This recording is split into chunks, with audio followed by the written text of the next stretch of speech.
Bang! Neeves Knives. I'm Jared, and we are live on Neeves Knives. Ladies and gentlemen, how's everybody doing? You guys might hear something in the background. Um, StreamYard recently gave me an upgrade on the StreamYard package, which is music. So I'm going to turn it down, but I have the ability to play music in the background. You guys can probably hear it right now. It's a little rock. I'm going to turn it up really quick, but then I'm going to turn it down.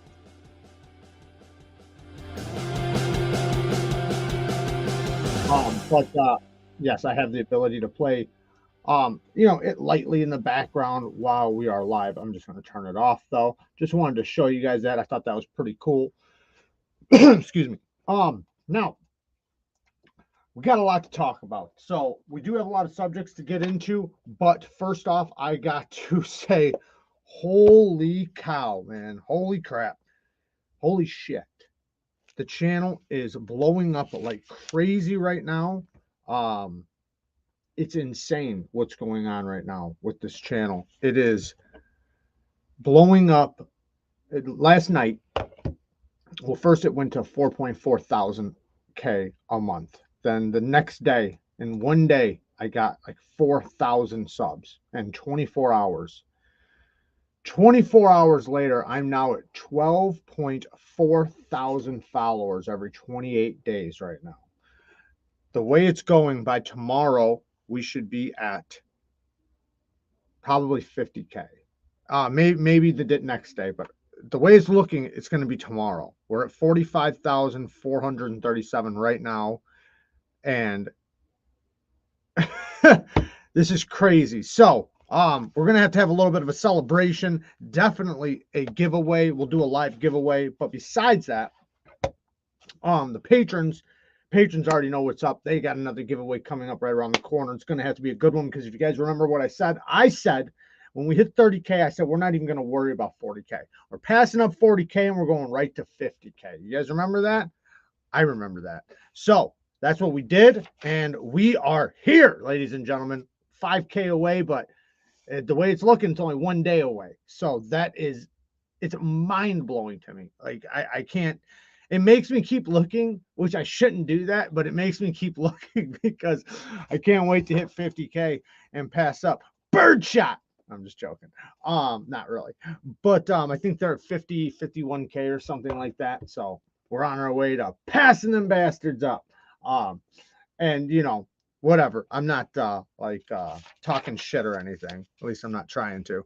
But it's so crazy. It's so crazy. But we have a lot of content to get into. So there's probably a lot of new viewers watching, I'm guessing. So for the new viewers, any of the channels that come in, we have a lot of channels that come in here. I'm going to, hopefully, if I have a moderator handy, I'm going to have them throw links up so you guys can go and check out all the other channels that are probably going to be in the chat. There's a lot of amazing channels that come to the lives and hang out, and a lot of channels I go and hang out with. And I strongly urge you to go and check those channels out as well, because they're all amazing in different ways. Walt Gilbert, thank you with the 5 bones. Very happy for your success. I look forward to your content daily, brother. Thank you, Walt. Man, I appreciate that. Thank you so much. Yeah, I'm glowing right now. Excuse me. I'm so excited. So I do want to ask you guys a question, because if you guys noticed, if you guys have seen the videos the last 2 days, I had a different background.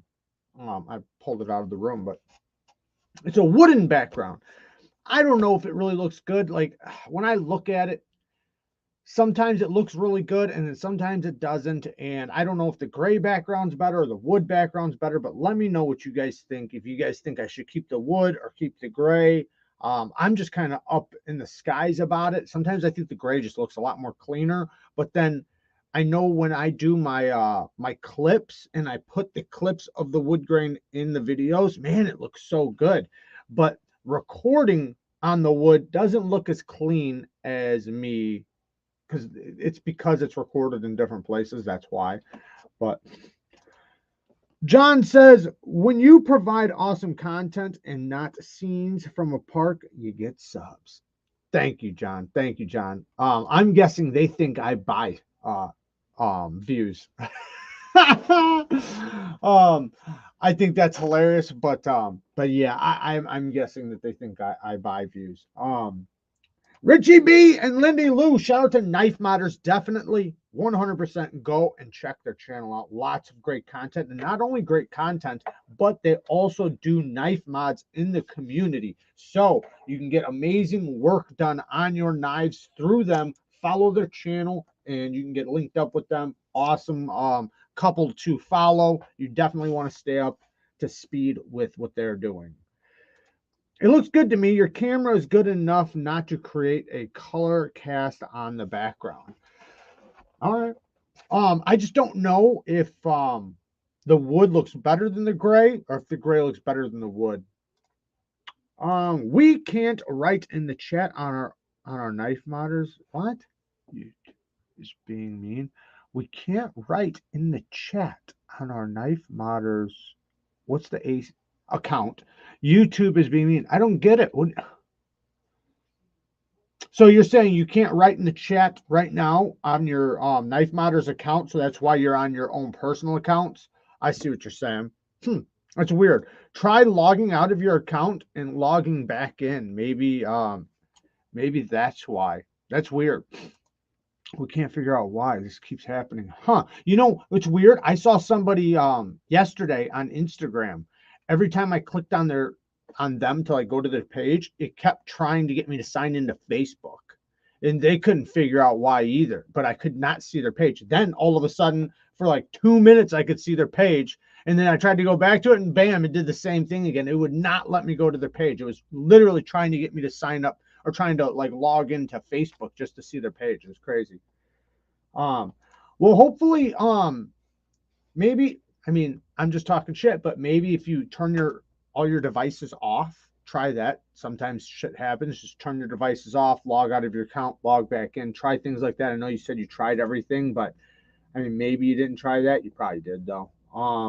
Wait, is the beef real between? No, there's no beef. There's no beef at all. I'm just talking shit. I'm just being funny.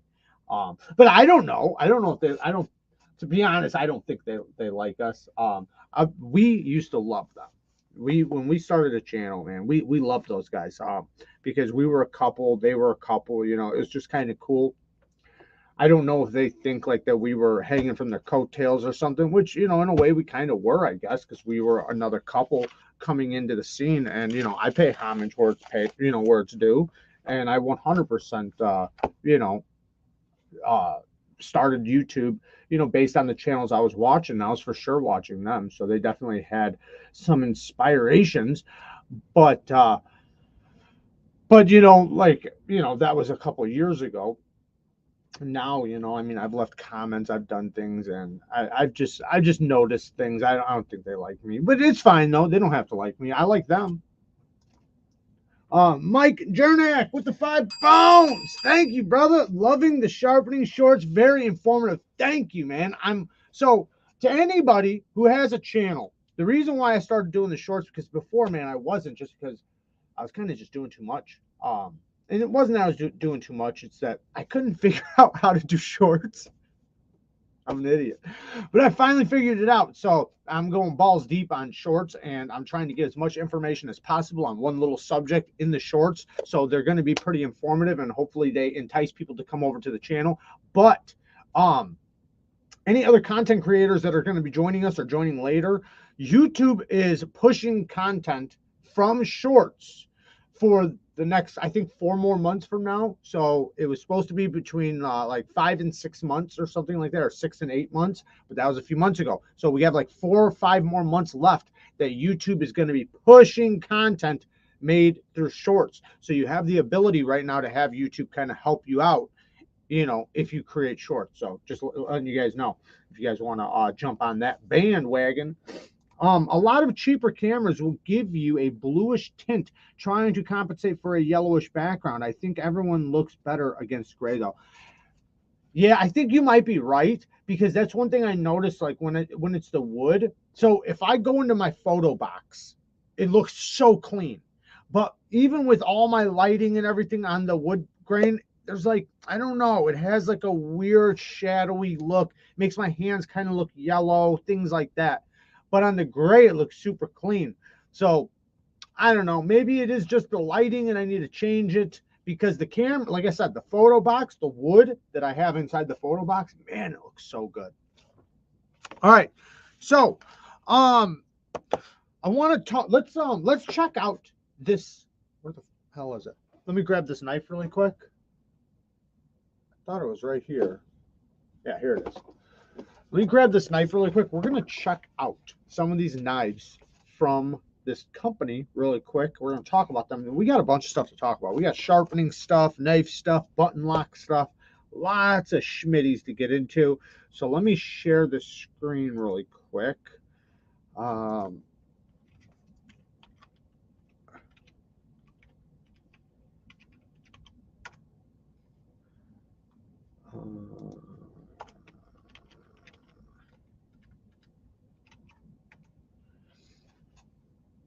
Is that it? Yeah, I think that's it. Yeah, that's it. All right. I thought they had more.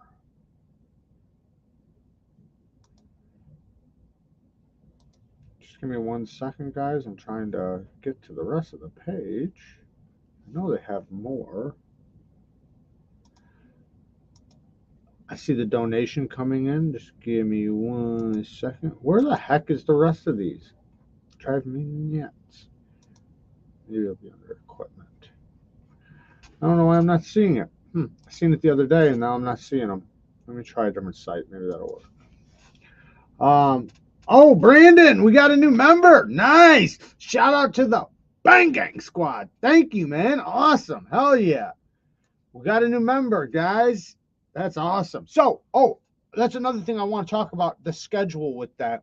And for all the patrons in here, just know we do have an awesome giveaway coming up, because we're going to be hitting 50K. So that's the biggest mile marker yet. So we're going to have to do something badass for sure. I thought about this one thing, but it might be a little too much. It might be a little too much. But I'm probably going to wind up doing it. Just because, I mean, come on, it's 50K.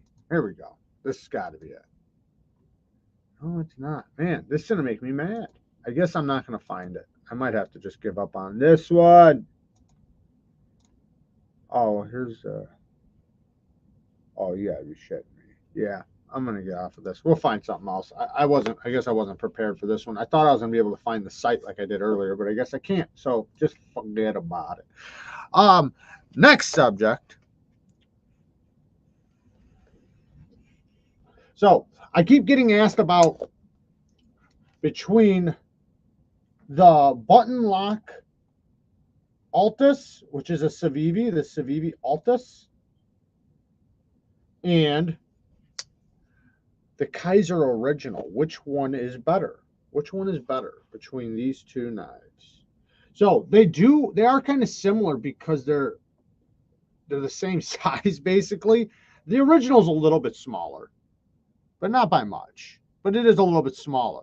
Now, right off the bat, I would say I like the blade shape of the Civivi better. And I like the steel better. Nitro V, I like better than 154 CM. 154 CM is great. Nothing against it. I do like it. So it's really kind of a tie in that area, but I do like the blade shape on this one better. The tip just aims down a little bit better than on the original, but the original's still good. But one thing about this one, the original, and I do have more of these coming, guys. I'll probably wind up giving some away, but the button on it, if you guys get a chance, man, try one of these. The button on it is so smooth. This has a higher end feel to it. My pivot keeps coming loose though, because I haven't Loctited it yet. I gave you guys I told you guys to make sure you guys Loctite all your button lock pivots, but I did not. So I'm the idiot. I need to do that. But the button is so smooth when you push it. All other button locks, and I've heard other people say this too, so it's not just mine. Even this Civivi has a little bit of stick. Not much, but I don't mind that. I never mind a little tiny bit of stick. This one is locked up, rock solid, but not even a hint of stick. It's so smooth. And there's something about that feeling. You guys understand what I mean? Like where, you know, something so small, a detail so small can make something feel much more expensive than maybe it is. And it has that. So that is one thing about this. So I'm going to give the button lock mechanism to this one, hands down. Now, sound, let's go into this. This thing has an awesome sound. It has a ting. This one's more quiet, but there's also something enjoyable about that. But I'm going to give the sound because of the ting. You guys know I like my tings. But if you like something more silent, this is great. But this one just has a little bit more of a solid feel because it's aluminum too. So all in all, right, if I had to pick between these two, man, it's tough. It's tough. They're both great. I don't think you can go wrong with either one. I do think that the thumb stud action, oh, it's great on both. I'm going to give it to the original. Even though, you know what though, there is one thing. This has T8s, reversible clip. This one does not. This one has T6s and a non-reversible clip. They shit the bed on that. Totally. But being a right-handed person, I don't really care. And I'll say this, if you're left-handed, this is nicer because the button is inset and you can put your finger right on the button and not hurt it at all. This one, it protrudes when it opens up. So watch this button when it opens. It pops out. So if you try it left-handed, your finger constantly kind of touches it a little bit. It's not bad. Don't get me wrong. I can easily get around it. But the original, you have no problems. No problems at all. But, you know, the blade shape, the steel, the heat treat, the grinds, all that stuff is good on this one. But I don't know, man. This one's just a little bit better to me. Something about it. Something about it. Now, I do have the new one coming from Civivi that I think might be the best button lock yet from Civivi. My mom likes the red one. My mama likes the red one. Well, thank you, Mom. Might have to get you one. We do have a big button lock we're going to pull out now, and I have been testing it. I haven't done the full review yet. I'm not sure if I'm gonna. I don't know if you guys want a full review and testing and everything. I haven't really tested it. I've cut a couple things, but I haven't sharpened it. I haven't checked the heat treat. I haven't done any of that stuff, but it's their M390, so I've tested tons of that. Tucson, the Tucson TS303 button lock by Mazwan Mokhtar. Now, if you guys remember, this thing had hella lock stick. Hella. Now, the lock stick's gone. It's still rock solid. Maybe a tiny, tiny hint of stick, but nothing I'd really even call stick. Like, listen. I mean, that's not really stick. But the knife, though, it is an awesome knife. The one thing, though, that feels a little weird, like you put it in your hand, and it's a good knife. Don't get me wrong. It's good. It's comfortable. But again, and I don't know what is up with Mazwan. Let me grab. No, I can't.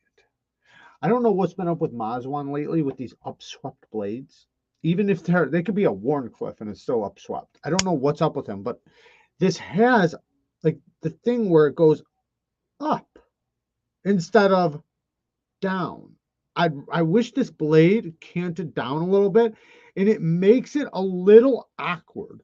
Not bad, just awkward. So just know that if you guys do wind up getting one of these, it is an awesome button lock. I do have a couple little tiny issues with it, but nothing too bad. I think Mazwan's gonna stop doing these dumbass clips. He did recently do another knife that's not that clip, which I was happy about. What part of the country I'm in? I'm in Chicago. What's up, Uncle Billy? Man, that's crazy. It's my uncle's name. Bill Neeves? Well, Neve. I'm surprised you have the same last name as me. But what's up, Bill? It's not my Uncle Billy for sure, but shout out to you, Uncle Billy. The world. But yeah, I'm in the Chicago area. I don't know about button locks unless it's an auto or a smock. See, I'm the opposite, but I know what you mean, right? I know what you mean. And that one knife I got, that Russian knife I got, that one's like the smock, same type of button. It's just like the smock, the same way. But I agree, that's the best type of button you can get, is if you get a button that's on a liner rather than on a plunge. Some plunges are really good, but I prefer manual over autos any day of the week. So to me, I'd rather not have an auto button. I'd rather just have the manual. All right, so I've noticed something, and this is kind of going into heat treat talk just a little bit. I've noticed, I sharpen a lot of knives. I've sharpened a lot of knives. I test a lot of knives. And you guys remember, if you don't, I'll talk about it a little bit. Wow, we just lost a lot of people in the chat. So you guys might remember when all the controversy came up of the HRC, of the heat treat on knives, right? The HRC and how high it was. And a group of people in the community were like fighting to I'm not going to say expose, but to have steels tested to make sure that the companies were doing them the way they were saying. Because the big thing was we didn't know, right? The companies were saying that they're doing it at this HRC, but were they really, right? So these people in the community all got together. Shout out to all of them. They know who they are. And they had steels tested. They did cut tests, blah, blah, blah, blah, blah. And it wound up exposing a lot of companies that were lying or just didn't know, whatever. I'm just saying that their HRC wasn't what they said. So it exposed a lot of companies, and it exposed a lot of shit across the board. Even LTK, he exposed a lot of companies using the wrong steel, right? Gary, thank you for the donation. I overstropped my 154 cm knife. It's slicing phone book paper, but doesn't have any teeth. How can I put teeth back on? Two ways. One, you can get a more aggressive stropping compound, but if you do not have more aggressive stropping compound, then you're going to want to hone it. So I recently did that little video. I'm not sure how good you are at freehand, but if you have the ability to do a couple extra passes, a few passes on each side, on your last stone, because I don't know what grit it's at, but whatever grit it's at, hit it on last stone. Or what I would do personally, I'd just drop it. I'd drop the grit. I'd go down to like 600 grit, and I would put a fresh scratch pattern over whatever angle it's at. So if it's at 17 degrees per side, I would do a 600 grit finish on that 17 degrees per side, create a new burr, right? Create a new burr, knock that burr off, and then lightly strop it and go from there. You're just basically adding a new finish to the surface, creating a new burr, so your apex is for sure going to have teeth, because that's the point. Right now, you've polished all your teeth away. So instead of your edge being like this, where there's teeth, it's like this, where it's just slick. There's no bite to it, right? So you want to add, bite to it. So, at the very edge, like if this is the edge, it has teeth on it, rather than it being like this, where it's just fine and it's slick. You want teeth. So that's what I would do. I see a bunch of Bang Gang members. Shout out to the Bang Gang squad. So after all that happened, right, companies started upping their HRC and good things started happening. A lot of great things came out of it from all of that. Now, people were mad in the beginning, but a lot of great things happened. Now, I notice when I sharpen knives from that time or before, and even sometimes a little slightly after, I can tell most of the time, not all, but most are soft. I sharpen a lot of knives that just have they have soft heat treat. It just is what it is, right?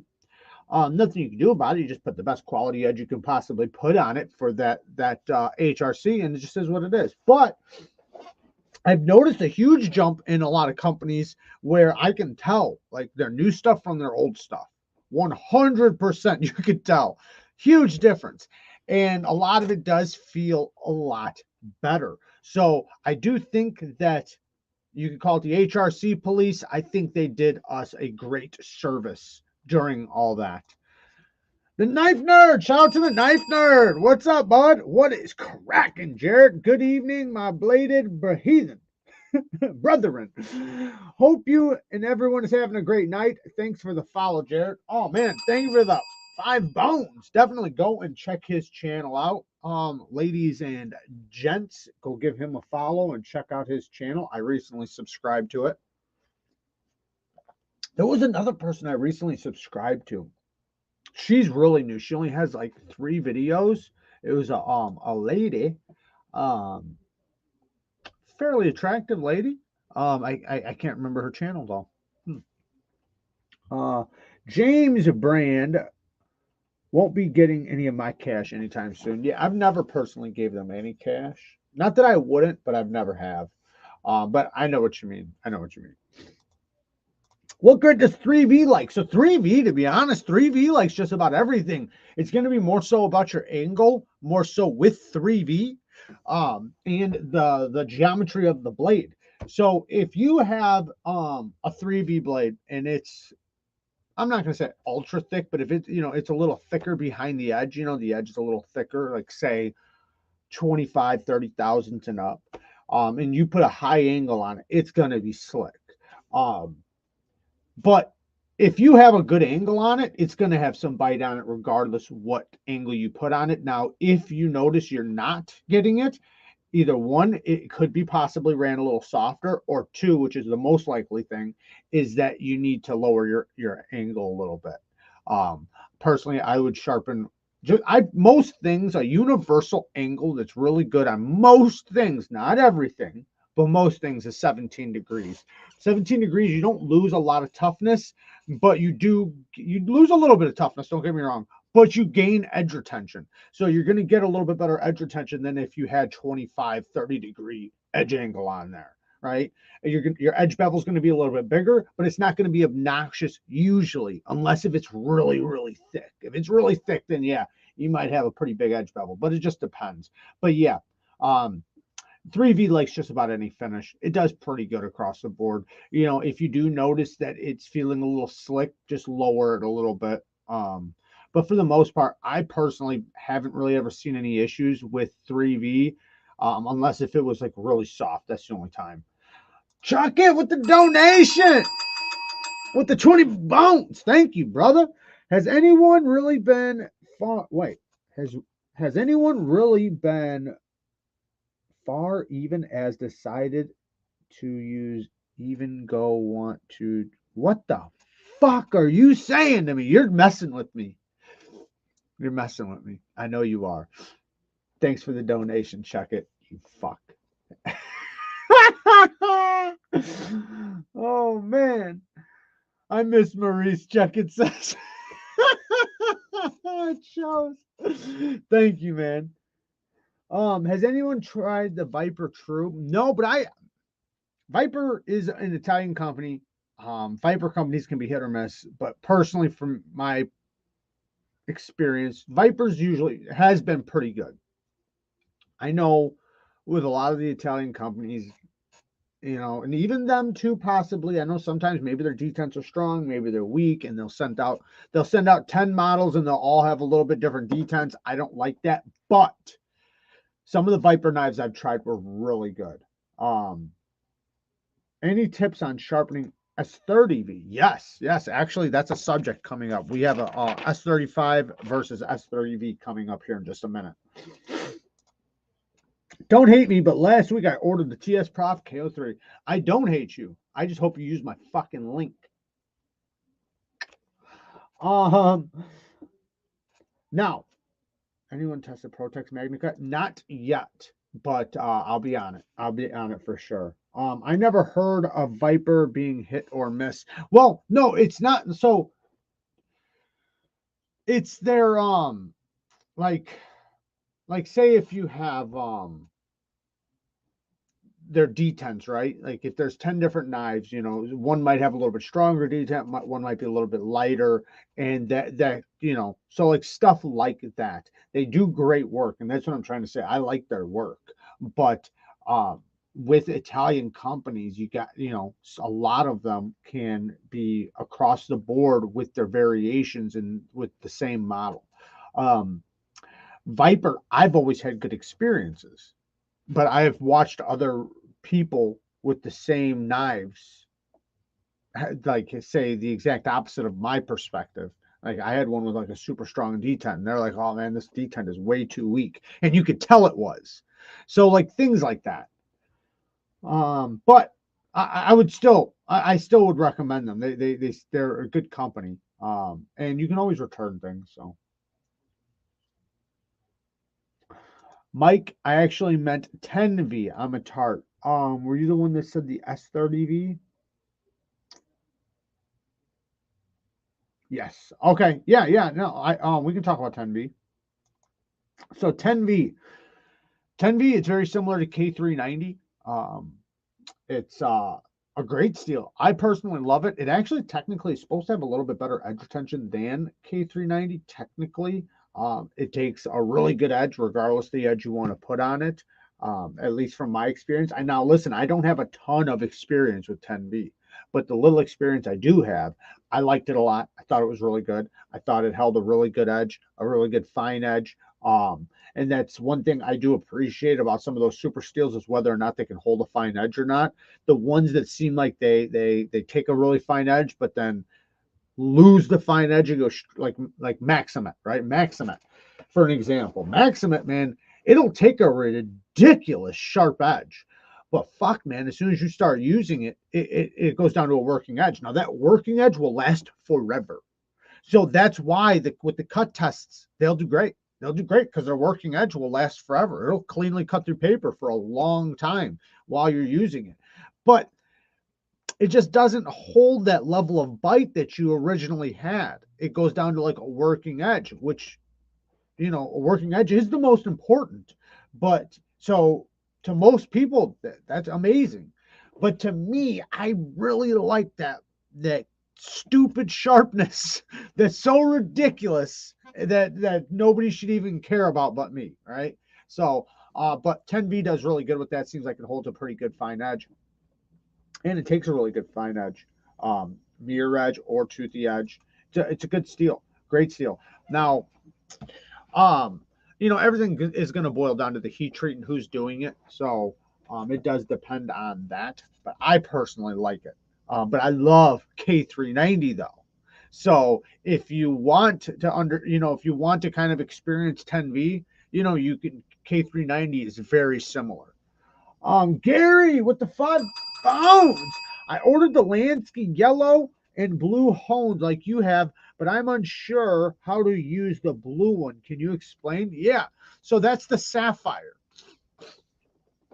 The sapphire, it's a ceramic. It's the same thing as the yellow, but it's a little bit finer. So the yellow, I think, is like 2,000 grit, basically. It's a mirror polish. The blue is like 3,000 or something like that. I don't know, something like that. But if you're using it for honing and deburring and things like that, you're basically going to the most important thing you're going to do with it is you're going to say if you have an edge and your edge is a little chewed up, but not to the point to where you want to sharpen it. Like it's not it's too early to sharpen, but stropping's not really working. Well, if you can hold your angle right, look at it, let it get up close to your face and set that angle on there, right? And you can tell your angle, because what you're going to do is you first set it flat and then start raising the blade up until the shadow goes away that's under the edge. So you're going to put it on the stone and raise the angle up until the shadow goes away, right?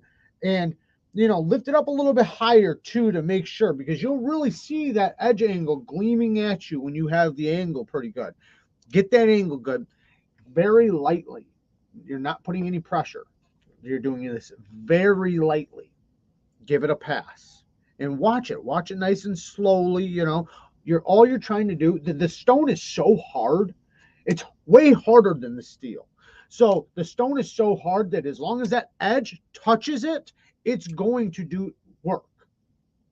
And what you're trying to do is you're trying to take your edge that's like this, and you're trying to push these pieces back into place.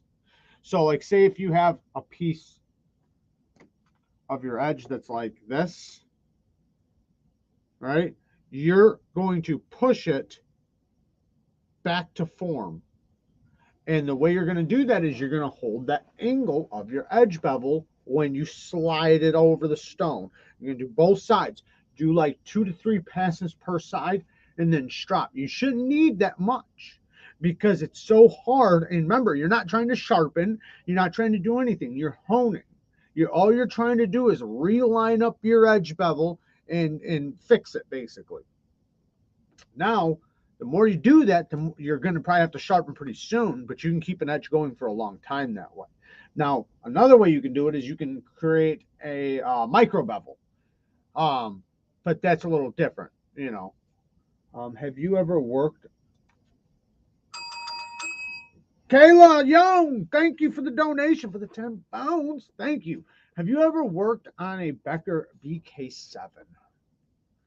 I don't think so. I don't think so. No. I can't think of a time. So no primitive. I haven't quit chat spam. Thanks, Tommy. J Unit, check your mic. Don't sound like it's on. It's on. Let me turn it up. Is that better? Jared, I cut a lot of leather. I cut a lot of leather with my Benchmade Hidden Canyon Hunter. I put the edge at 15 degrees. Now it's not holding an edge as well. Tips, yes. What steel is on the Hidden Canyon Hunter? I can't think of it. Is it S30v? Okay, so regardless of that, some of the factors that are going to be in play is if it's not holding an edge, I don't know how old the knife is, but it sounds, there could be a couple things happening. One, you're going through the leather and whatever's under the leather you're hitting, okay? Leather shouldn't be, leather's going to affect your edge, but whatever the surface is that's underneath it might be affecting it. So check what you're cutting it on. That's number one. Number two, you might need to use a coarse edge with that so that it continues cutting for a long time. So even if it's 15 degrees per side, and it might be a little soft. That's what it sounds like to me. It sounds like your steel is a little soft because, you know, the higher the HRC, the longer the edge is going to last. The lower it is, the softer it is, the shorter it's going to last. But, you know, you're going to get some toughness out of it. So it'll be a little tougher, a little stronger. Most likely Benchmade wanted that steel a little tough and probably doesn't have their HRC really high on it. And it's probably a little soft for possibly 15 degrees per side. I can't be certain, but what I would say is you could do 15 degrees per side and do a micro bevel on it. That will increase your toughness a little bit. And I'm not sure if your edge is rolling or chipping. I'd like to know that. I wonder which one is happening. I'm guessing it's rolling. But yeah, I would say you can try to raise the angle, but I would just throw a micro bevel on it if you want to keep that cutting performance. Or two, get a different knife that's better for that. That's, you know, obviously continue to use your Benchmade Hidden Canyon, but maybe find a knife that's a little bit better for something like that, and you might be more impressed, and you might not even want to use that knife again because, you know, the Hidden Canyon cutting leather, that's going to be a little bit thicker geometry. Why don't you get something with some thinner geometry, and not only will the edge last a little bit longer, but it'll cut better. So in return, the edge will last longer that way too. You know, the better the geometry is cutting through the things you're cutting, your edge will last a little bit longer. The thicker the geometry, obviously, you know, you're creating more friction. So I would definitely think about finding something else for that particular job. I don't know how thick the leather is or anything like that. Other than that, though, if that's all you got, try throwing a micro bevel on it or raising your angle slightly. I wouldn't really go above 17 degrees if you're still having issues. Like I said, check the surfaces. Make sure the surfaces under the leather accepts an edge. Wood, plastic, things like that. Make sure, you know, there's not like, I don't know, metal under there or other hard things or maybe crumbs of other things, you know. I don't know. I don't know the type of environment that you're in. Kayla, have you ever... Oh, wait, I already read this one. Damn it, you guys just got an extra bell from me. Taking bells for free. Oh, no, you didn't. Walter, Jared. Oh, man, what happened? Oh, man, I scrolled up. Man, I'm all messed up. I accidentally scrolled up. Sorry, guys. You guys got some free bells out of me, you fucks. Lucky bastards. What's up, Brandon Thrasher? We can hear you, but it sounds like it's not going through the microphone. Really? Okay, give me 1 second, guys. Let me think.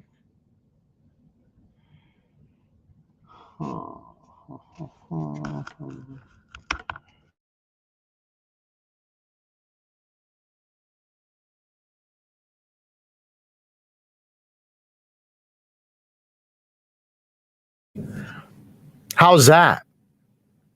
I'm sorry.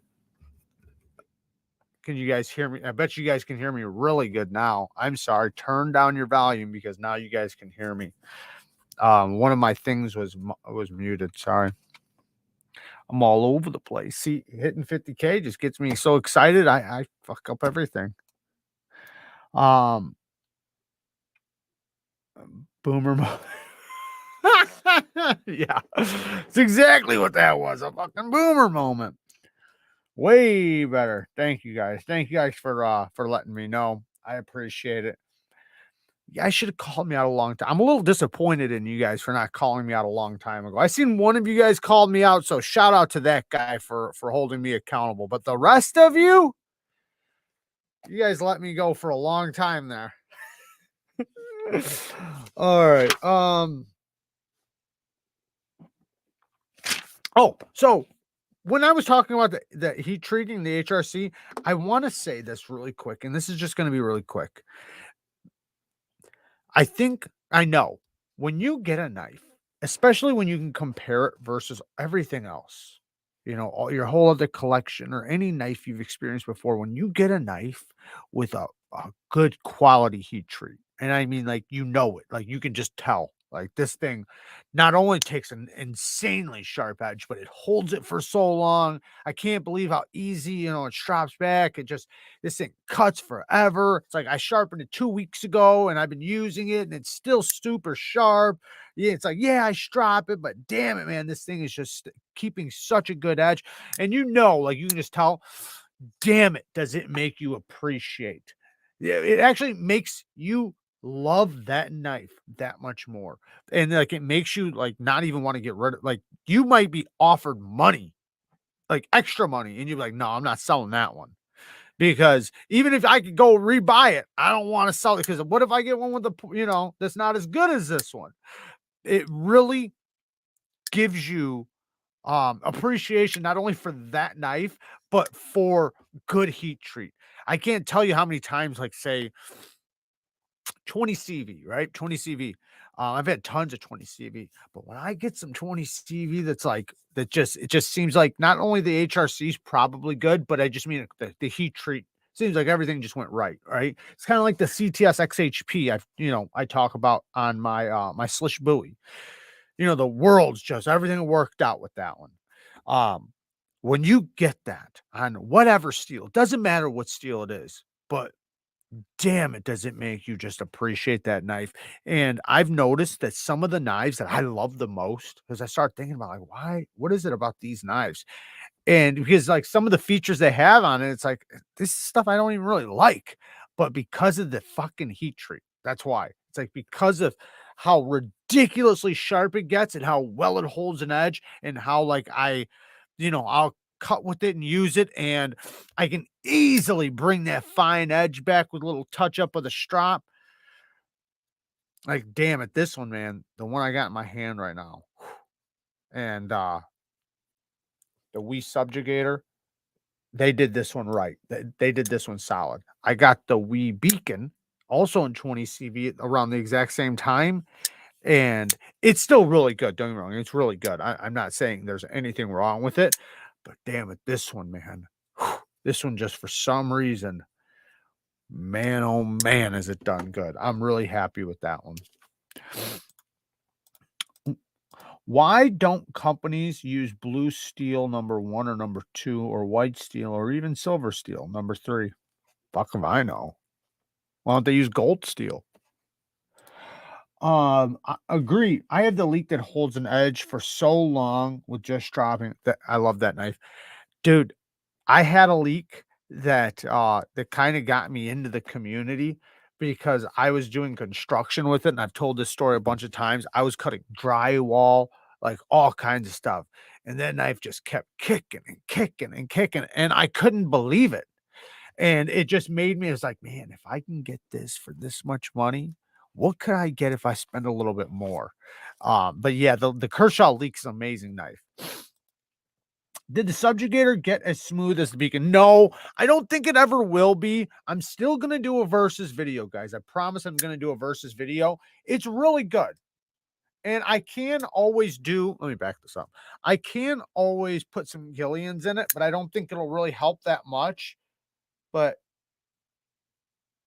it's not like the Beacon will just fall.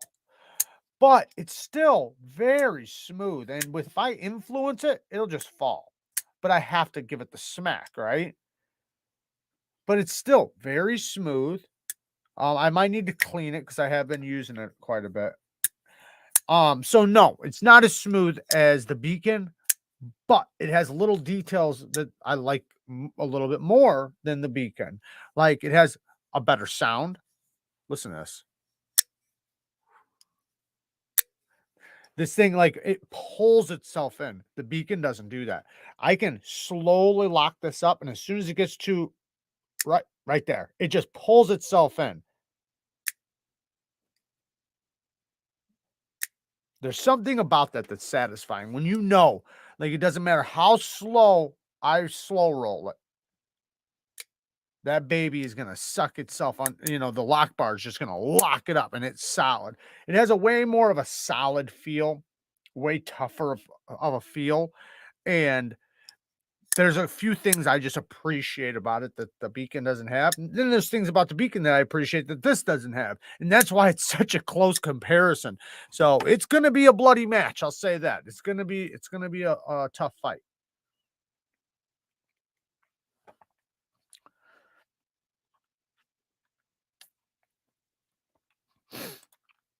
I bought the Knife Center exclusive Shirogoroff and Elmax, and I've been impressed by that steel. I didn't expect it to hold an edge as well as it has so far. I don't know about the steel so much. Are you talking about Elmax? I'm sorry. I thought we were talking about that other steel. I'm an idiot.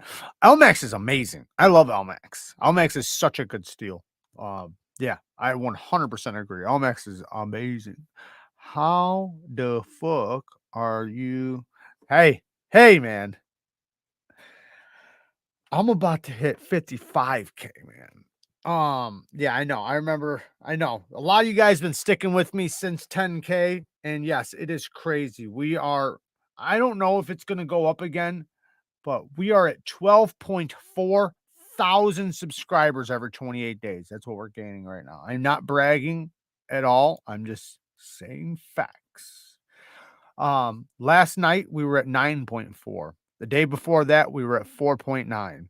So in 2 days, we jumped from Actually, in 3 days, because the day before that, we were at 1.6. Like, it just went right up. And now I'm thinking tomorrow it's gonna go up again, though, because, I mean, I've gained, like, over 1,000 subscribers in a few hours. It's crazy. It's mind-blowing. Like I said, we're gonna have to have a big giveaway. Might even have to have a little giveaway tonight. You know what I mean? I mean, fuck, by the time we're done with this live, we might be at 50K already. I'm being cocky, I know. But no, we'll probably have to do a giveaway just because I know we're getting close. I think my first Kershaw was the blur, then the leak that I found on the passenger floorboard of my old Beamer. After leaving it at a coworker's house while I flew to Alaska for work, they ended up driving. Well, that's a fucking cool find.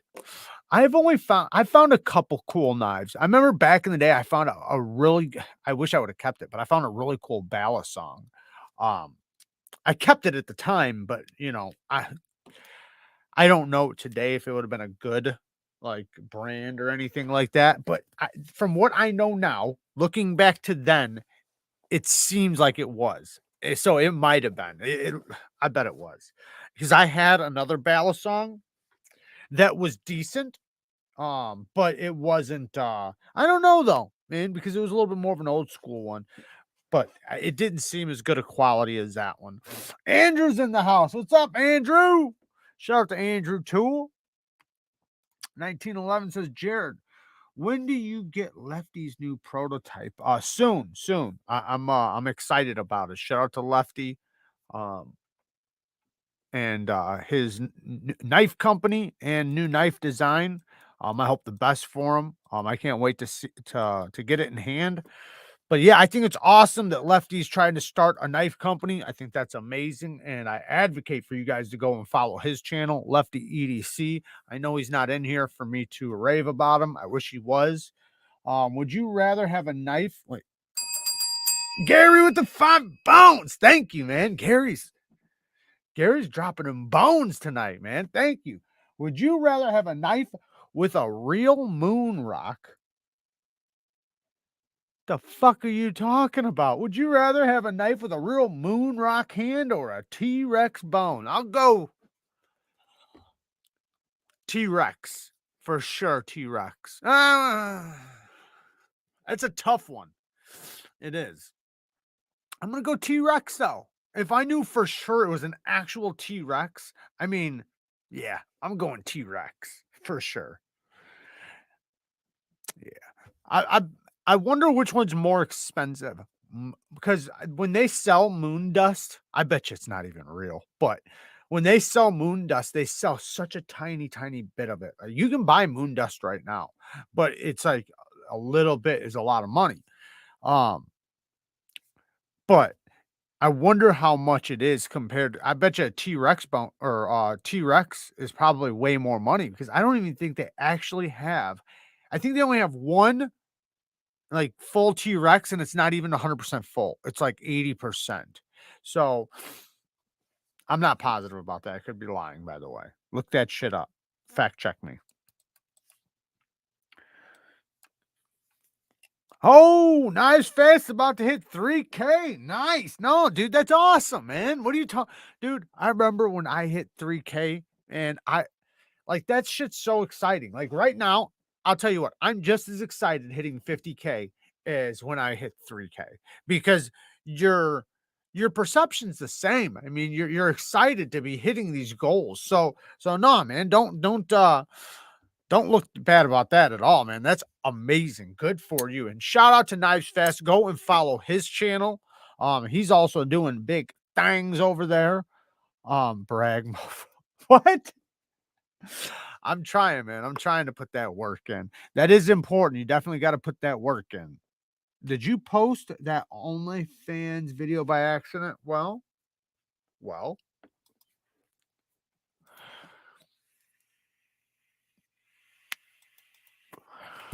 Thank you, Blades and EDC. I appreciate it, man. Thank you so much.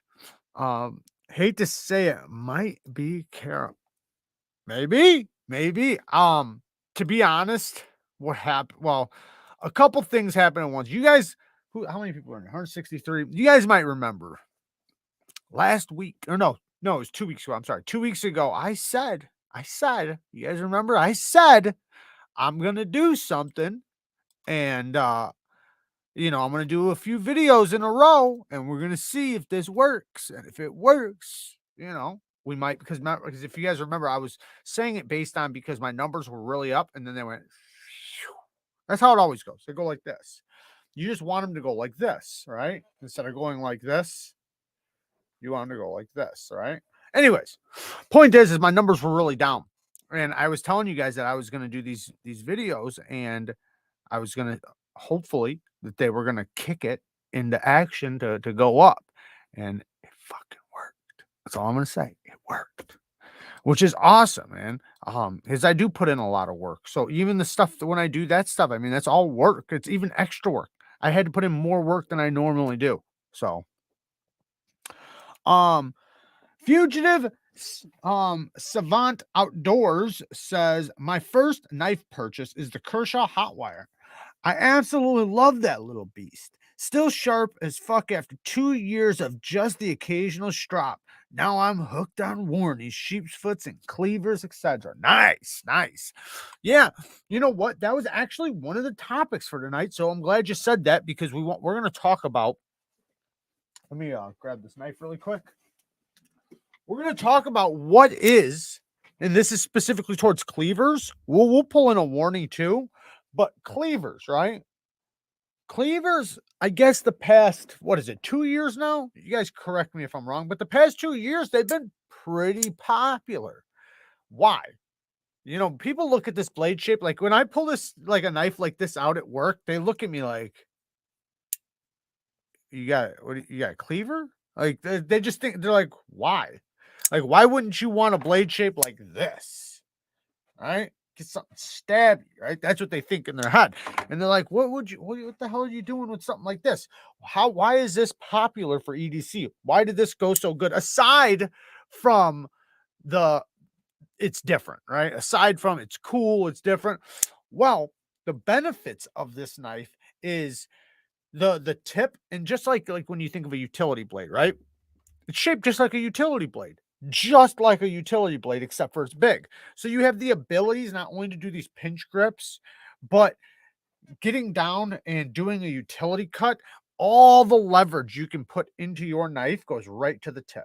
It's like so much pressure into the tip. So it's really easy to do precision utility cuts and controlled precision utility cuts.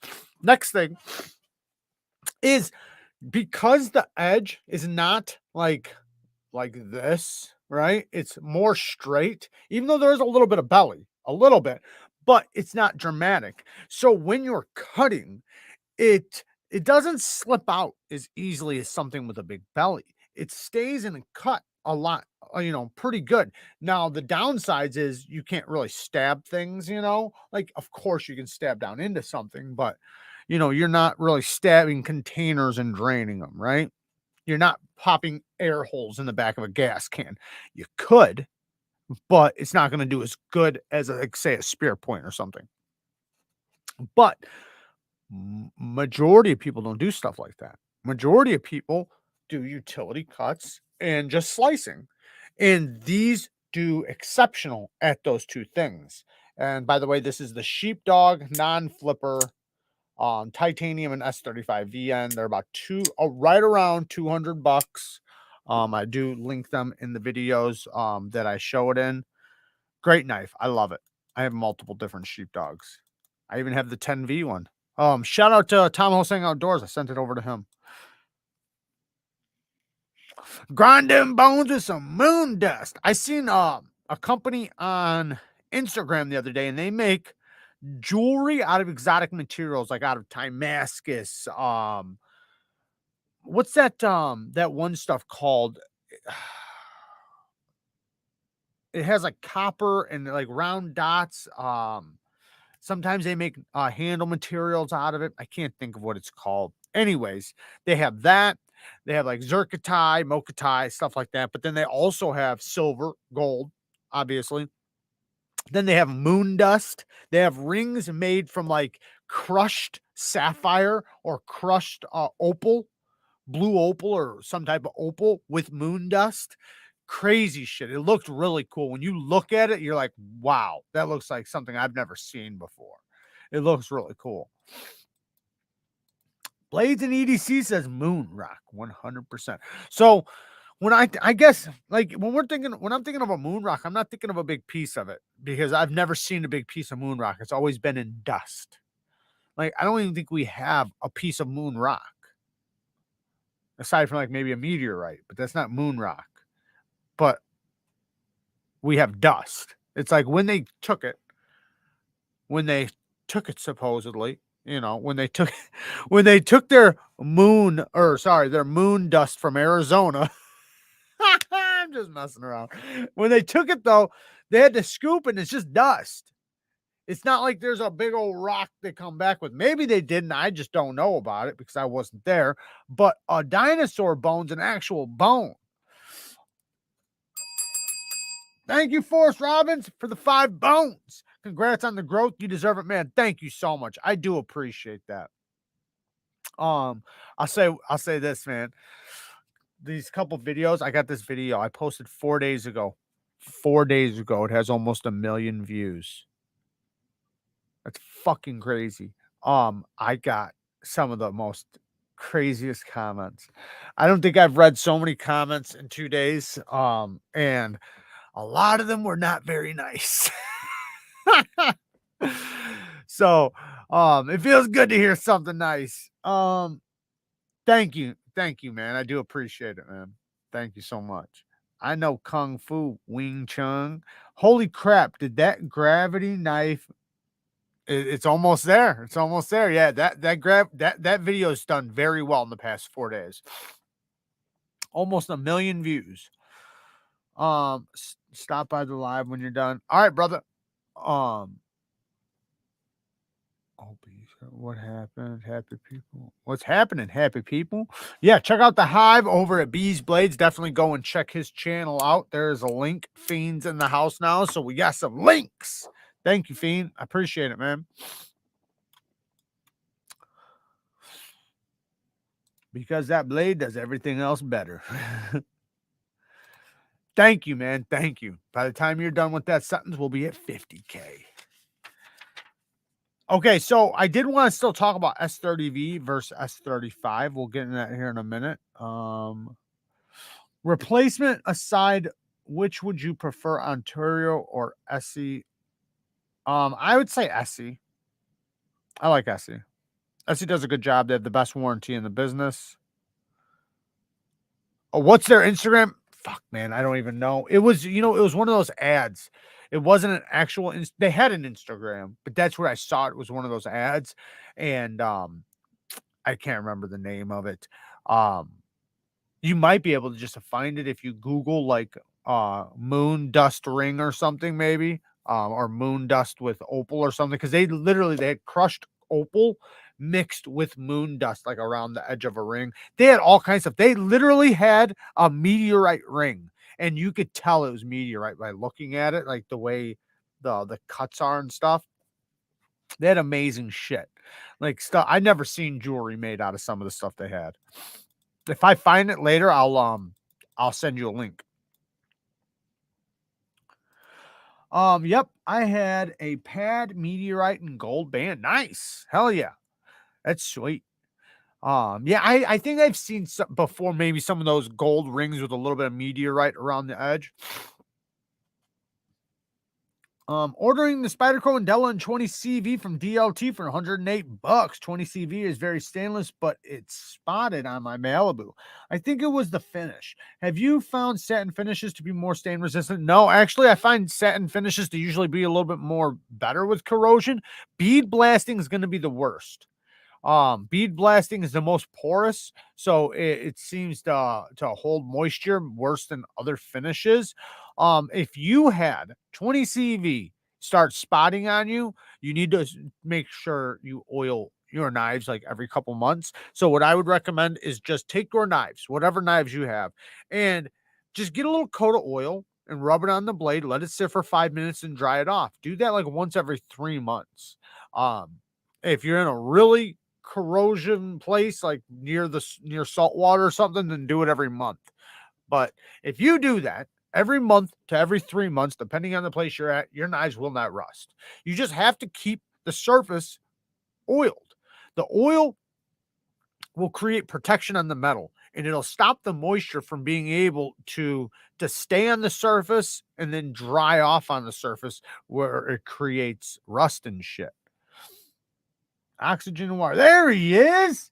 Lefty EDC's in the house. I'll rock your moon, Jared. Thank you, man. Shout out to Lefty EDC. Definitely go over there and follow his channel. Not only does he have a great content and a great YouTube channel, but he's also starting a knife business where he's going to be designing and making, well, not making, but designing knives. So definitely go and follow his channel. He's going to be doing awesome, awesome things, and you guys are not going to want to miss out on that. You guys can be sure that he is definitely going to be picky about his own knives for sure. So you're probably going to be guaranteed to get a solid knife from him. So go and follow his channel, and dude's got great content too. Bang Gang 2 Bones. Thank you, Talica. Shout out to the Bang Gang squad. We got a bunch of them in the house. Look at all these Bang Gang members. If you guys look next to all these names, these are all Bang Gang members. Look at that. We got a big ass gang. We ain't fucking around, are we?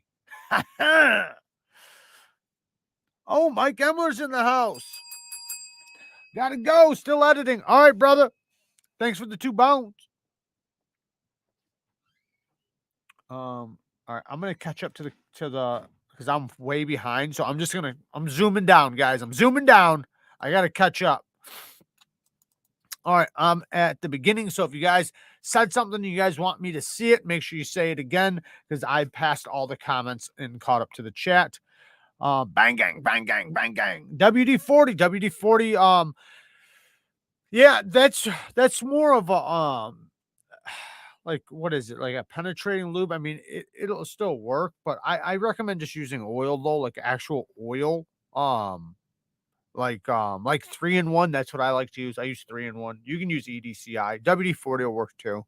Any type of oil will work. But 3-in-1's like $4, $5 maybe, and you get a whole bottle of it, and it'll last you like 5 years. You only need a drip. Rub it on the surface. Let it sit there for 5 to 10 minutes, and then dry it off. That's how I do it. Talica just rub my sweaty balls on my blade before bed. That's how he does it. Good night, Mom. I love you. Everyone has to go to bed. Playing grandma tomorrow. Oh, man. Thank you, Mom. I appreciate you stopping in. I love you, and sweet dreams. Bama Knife Guy. I could tell it was real meteorite because it was all meteorite. Jared Neve. Yeah. Well, no, if you... that's funny, you fuck. No, when you see I've seen like meteorite before, like especially like under microscopes and stuff. You can see how jagged it looks. Really weird. Like I can't think of anything else that kind of looks like that, but you know what kind of resembles it? Like carbon fiber, like shred carbon fiber in a way. That's what it kind of resembles. Shred carbon fiber in a way, but it's metal. Or meteorite. But yeah, you know it when you see it. So, but yeah. What a smart ass. Come on. Sewing machine oil. Yeah, any type of oil will work.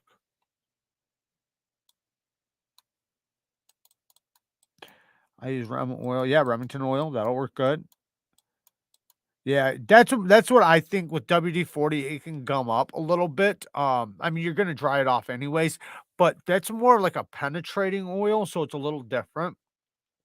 I would stay away from dry lubricants and things like that. I would just use plain actual oil because you want the oil you want it to penetrate. That's why 3-in-1 is really good. It penetrates, cleans, and prevents. That's the 3.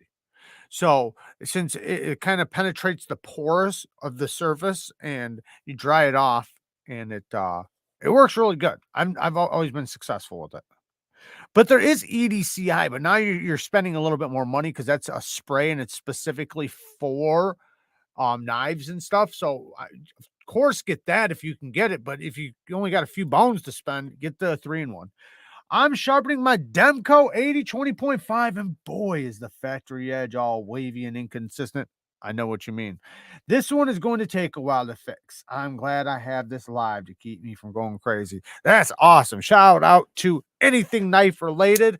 And yes, I know what you mean, man. I put multiple edges on mine. I'm really glad I got my new blade, that it should be here anytime now. But yeah, I put 3 or 4 edges on this. I think 3 edges.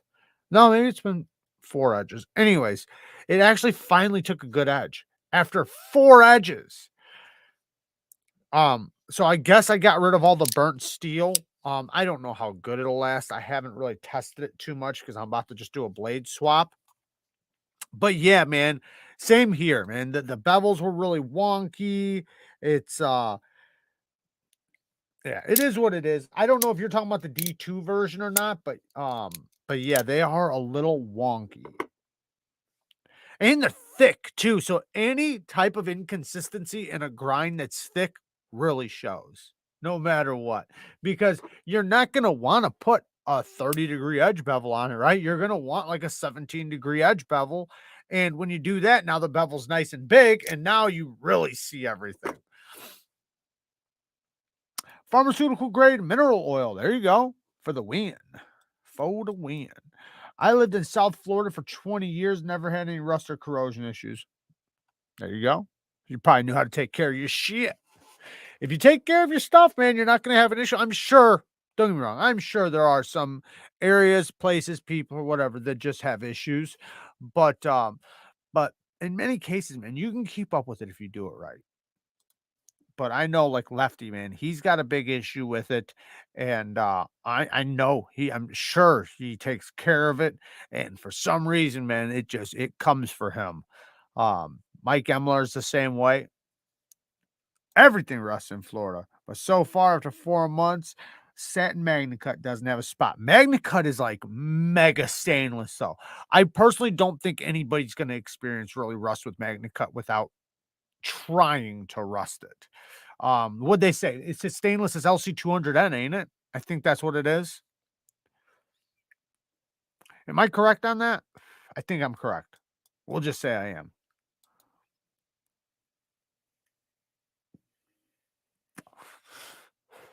That's hilarious. Same thing with moon dust, man. That shit's from Texas. Everybody knows it. Neves, what did you think of my field trip live stream? I liked it. I jumped in for a little bit. I actually jumped in, jumped out, and then when I jumped back in, you were on the road. I was like, what the fuck is going on?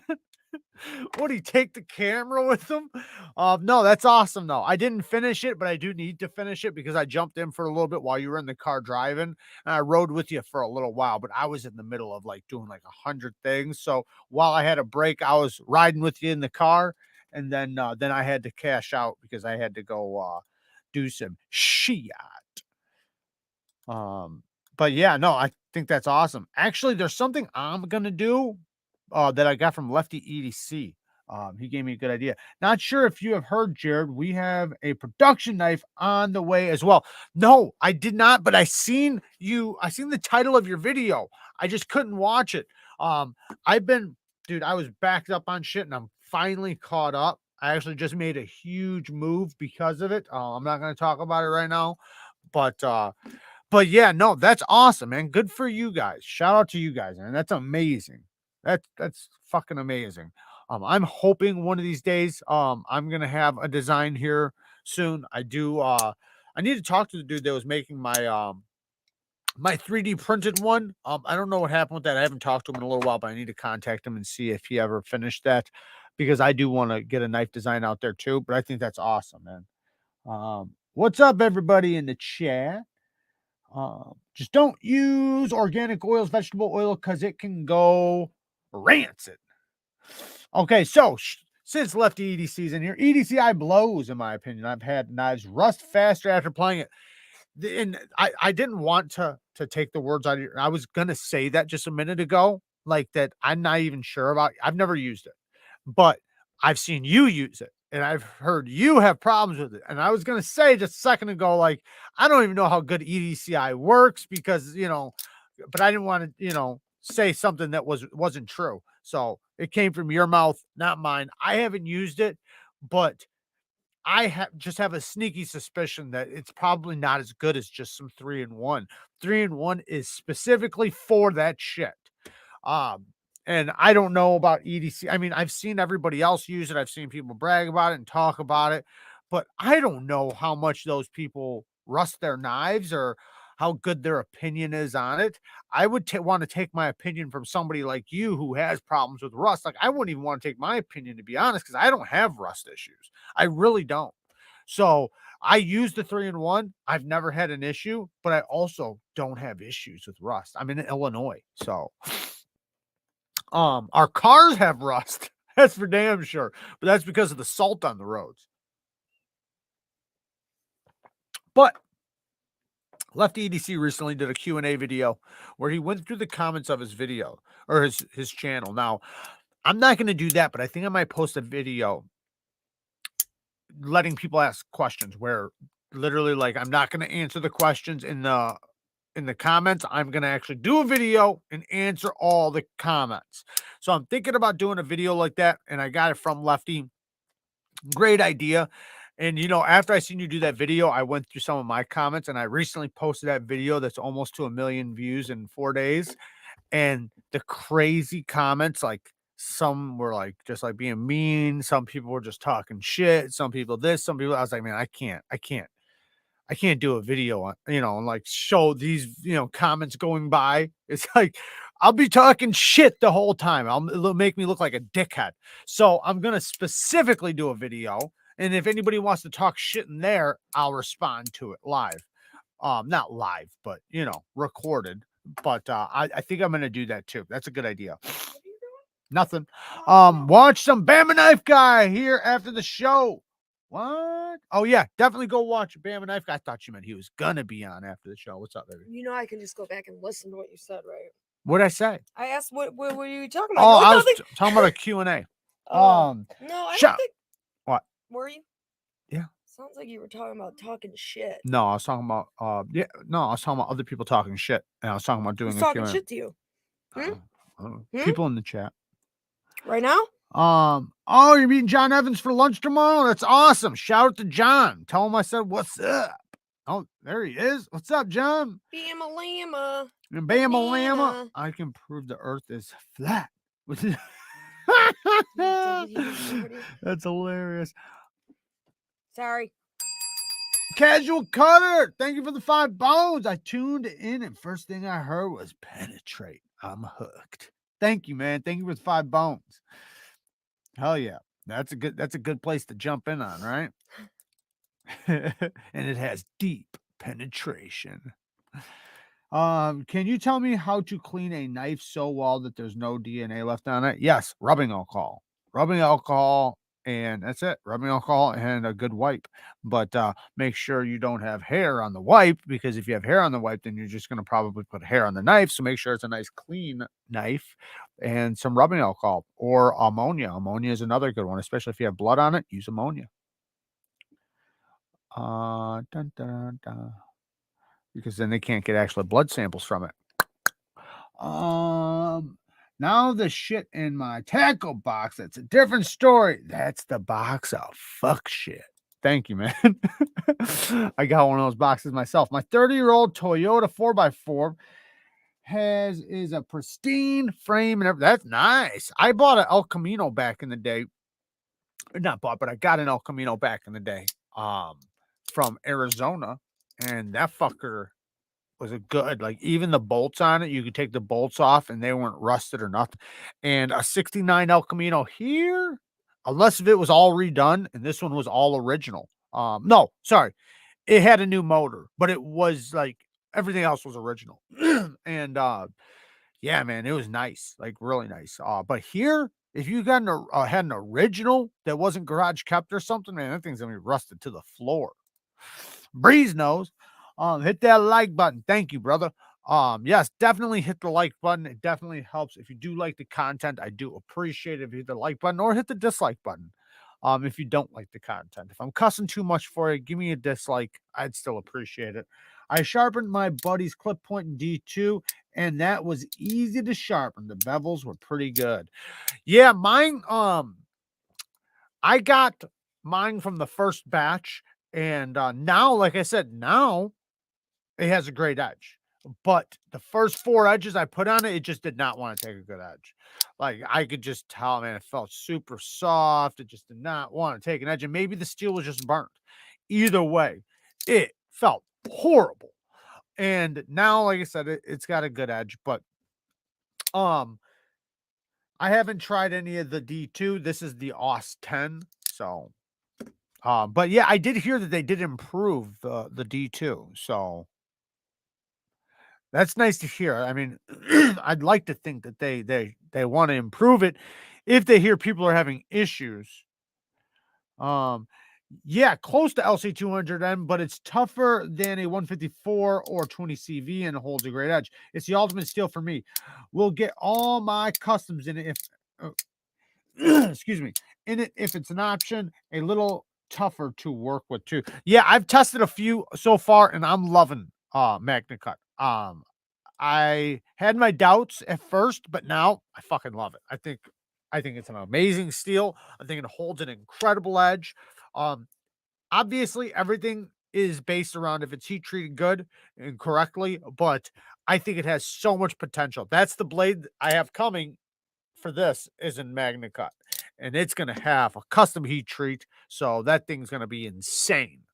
But yeah, for other knives and things like that, I do think that MagnaCut is possibly, as long as the companies are heat treating it correctly. I personally think that 63 and 63, 64 is like the perfect HRC for it for folders. Now, if we're talking about fixed blades, yeah, maybe a little bit lower.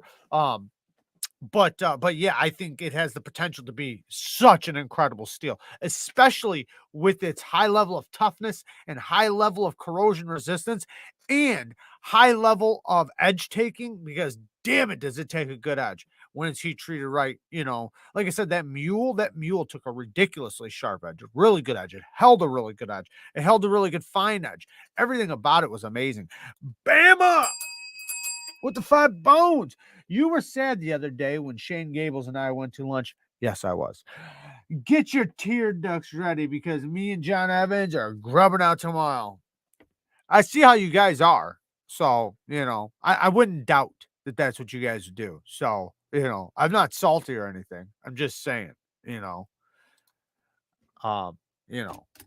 fucking scorpion's going to be a scorpion, right?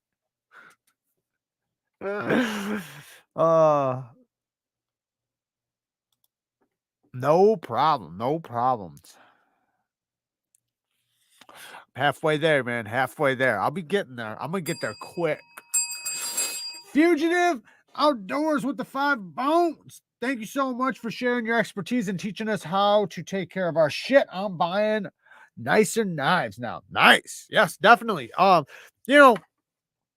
not that you have to spend a lot of money. You just have to know however much money you have. It doesn't matter. Like, you could have $20, but the point is what is the best thing you can get for $20 for you? Depending on what you want, say for your size, your blade shape, your whatever. What's the best thing you can get?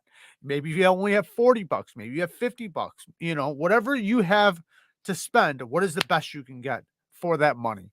What's the best quality? Where can you get the better heat treats, right? And when you're talking about lower money, heat treats probably going to be, but where can you get the best bang for your buck? I think that's the most important, that people get reliable, well-made tools, because you'd be surprised with some of the junk ass shit. Just because it costs $100 doesn't mean it's worth $100, or just because it's $100 doesn't mean I can't get you a $20 fucking knife that's way better. Like, that's just how it goes. So it's not always based on the price. It's based on the company, the quality, and all the other things. But, you just have to know where to look, and it's not like there's not tons of them. It's not like they're not easy to get. It's just knowing, right? Just like with anything. But I do appreciate the donation, man. Thank you for the 5 bounce. There was something I was thinking about saying, and now I can't remember what it was. What the fuck was I gonna say? Damn it, I can't remember now.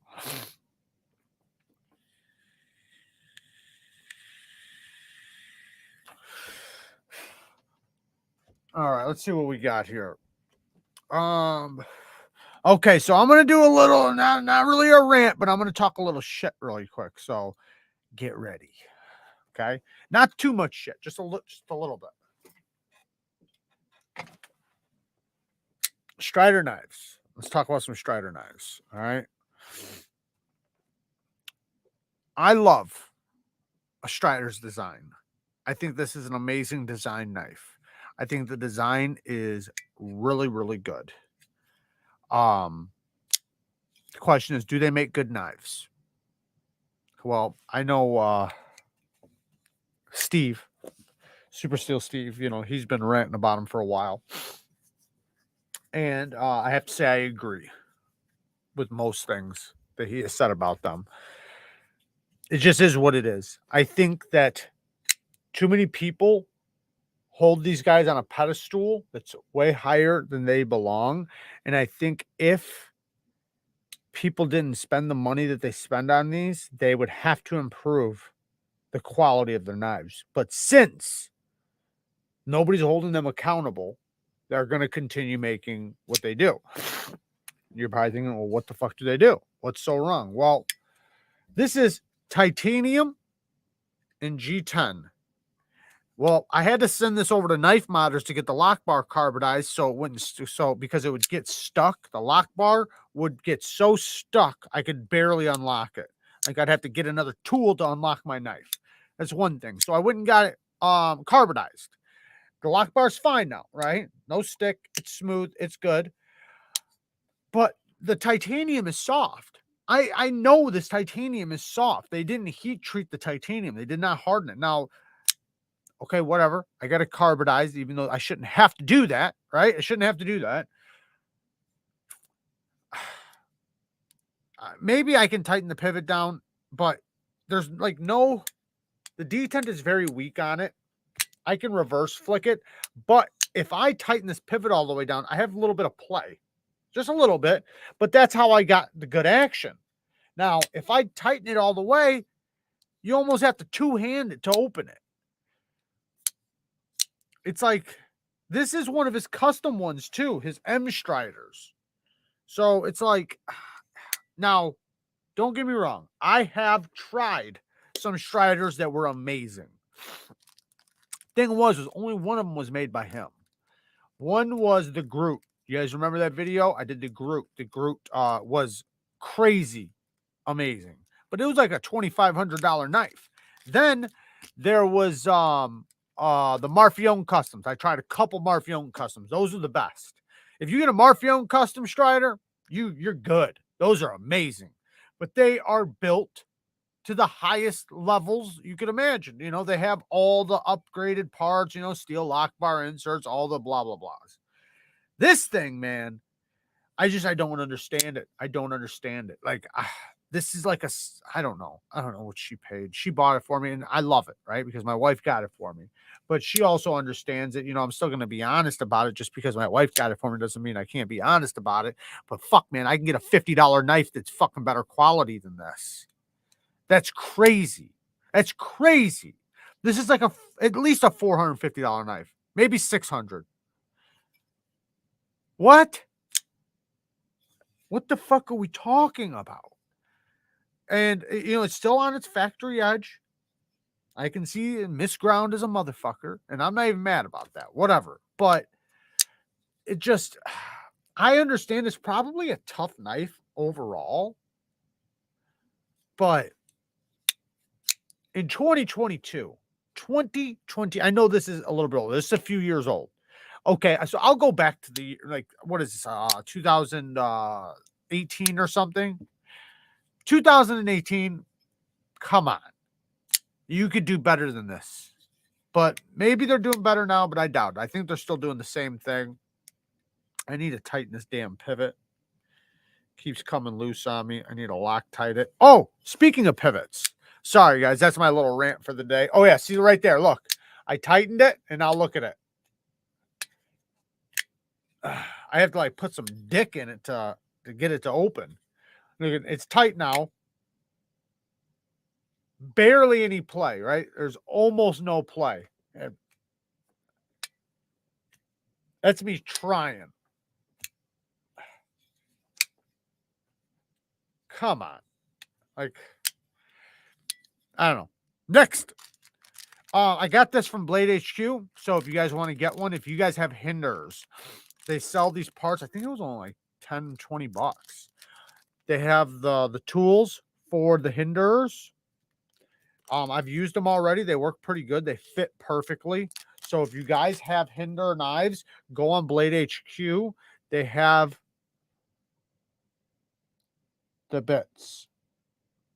So, and they have a nice finish on them, so you can actually get a good grip. And if you really needed to, you could put a an Allen wrench in this hole and use it as for some leverage or whatever you want to put on it. But you get a lot of leverage just like this because of how grippy it is. But yeah, I'm really happy I got these because I've been using a damn penny this whole time. I cut the penny up. Got an SNG at Blade Show last year and the same issue on mine. I'm going to send mine to Knife Modders eventually. Yeah, send it to them, man. They'll dude, I'm so happy I did that because, dude, the lock stick was so bad. Like, unacceptable bad. And now I don't have lock stick, but I just have other little things, right? I just, to me, it's like, you make knives, right? It's your obligation, in my opinion. I don't give a fuck if you can tell me, oh, we were making the best knives 20 years ago, like Sebenzas and stuff. Sebenza still upgraded as years went on.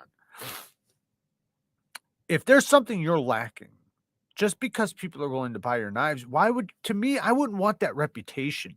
I would want to do the best of my ability, the best I can bring to my buyers as much as I can. If next year I'm able to do this, I'm going to do it, right? Like whether it's steel lock bar inserts, whether it's hardening my lock bars and shit, if it's fit and finish, if it's hard, whatever it is, I would do it, especially when you're selling knives as much money as these. Like it's just mind-boggling to me that people are still buying their knives at this point. Obviously, I got one, but personally at this point, like I would not go out on my way to buy another Strider unless if it was a ProTech one or a Marfione. I just, to me, this is I will probably never carry this because of it. I would love to though, I want to love it so bad. Like that's what makes me mad. Like if I really didn't like it, I wouldn't care. It's the fact that I do like it. You know what I mean? I know this comment is late because I'm behind, but fuck Strider. They are shit knives, dude. Couldn't have said it better myself. I want them to do good though, just like ZTs and all the companies. I want them to do good. All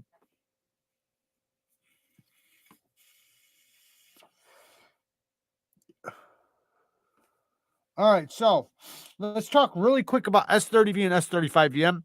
I did say I was going to talk about it. So S30v and S35vm. The biggest difference between the two steels is going to be the toughness. So S35vm is tougher than S30v. That's the one big difference. S30v does have a little bit better edge retention than S35 though. So an S30v, if both of them are equally heat treated, if they're both heat treated good, S30v will outcut S35, but S35 is a little bit tougher. Now, a lot of people say S30v is chippy. I don't think so. I've never had chippy S30v. I've had S30v chip when I had like a burnt edge, or if I laid back my angle too far or something like that. Any steel can do that though. I've never had S30v like come across as a chippy steel ever. Now, if you are having S30V and you, for whatever reason, are finding it's chippy, one, sharpen it. That's the first thing. With any knife, if you're having problems, sharpen it, because any knife can have a burnt edge. It's just the way it goes. When they sharpen the knives coming out of the factory, they do it on a belt. The belt heats up. It heats it up to over the temperature of which they're heat treating it, and it burns the edge. And now that steel is a problem, right? It's fucked up. So remove that steel. It usually takes about 3 edges if it's really bad. Sometimes, you know, you can just put one good edge on it and it's fine. That's why usually when I do an edge, depending, if I think it's burnt, then I do a good edge, meaning I remove a little bit more steel than I probably would if I didn't think so. Right. So remove a little bit extra steel, get into some good steel, and finish your edge. You will find that the knife will perform far better than it was. Now, next thing, if you possibly have sharpened it a bunch of times, you know, maybe your angle's really low if you're having problems. But what I'm going to say, though, the difference that I find between the two, the biggest difference for me personally on a personal level, is S30V takes a better edge, in my opinion, than S35. When I say better, I'm not saying S35 takes a bad edge. S35 takes a great edge. Did some today. Fucking fantastic. Stupid sharp. Was it yesterday? Maybe it was yesterday. Anyways, takes a really good edge. I think it was yesterday. But it takes a really good edge. But in my opinion, I think S30V takes a little bit better edge. It's a little bit keener, has a little bit more bite, especially if you're going to move up in grit. So from 300 to 800 grit, they're about the same. But then once you get past like 600 to 800 grit, S30V can continue to hold its bite, while S35 starts getting less and less bite. So eventually it starts getting slick. It can. Now, if your angle's really low, it might hold its bite fairly well, or if it has a really good heat treat, right? It could hold it fairly well. But in my experience, once you start using it, it doesn't take long for it to get slick. It loses its teeth pretty good. So the teeth that it might have with a fine edge, you'll lose pretty quick. And I'm talking about on a polished level, right? So S35 to me, its best edge is 600 grit. That's just what I think. That's my opinion. Now, up to 1500 grit, it's probably between like 400 or 500 grit up to like 1200 grit. You know, that happy medium spot. Even though 1200 grit would be considered a fine edge. But once you get over 1200 grit, to me, it starts going downhill with its bite, meaning, you know, like that stickiness at the edge, you know, that part of the edge when you touch it, it's just like really sticky. Now, S30V has the potential to go up. Like its bite just kind of increases and increases and increases, and it just holds that bite that S35 seems to not. So that's one big difference I noticed between them. Because most of the time I'm dealing with them in folders, so I'm really not checking the toughness. Now, you know, but S35 is going to be tougher. So if you're using it in certain applications, you might want S35 over S30V. You know, to some extent, some people consider it an improved S30V. You know, S35 is like an improvement. I don't. I personally think it's just different.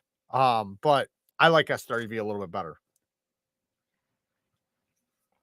A lot of people like S35 better. So it's just an opinion. Guys, please don't buy clones. Please do not buy clones.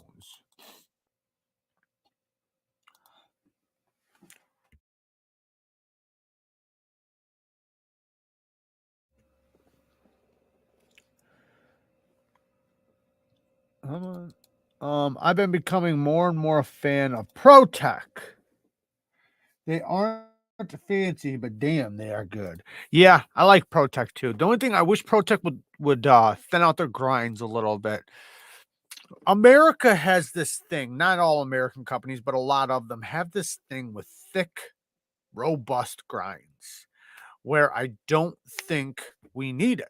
Now, I'm not saying some knives don't need to be robust. Of course they do. especially if it has a nice broad blade.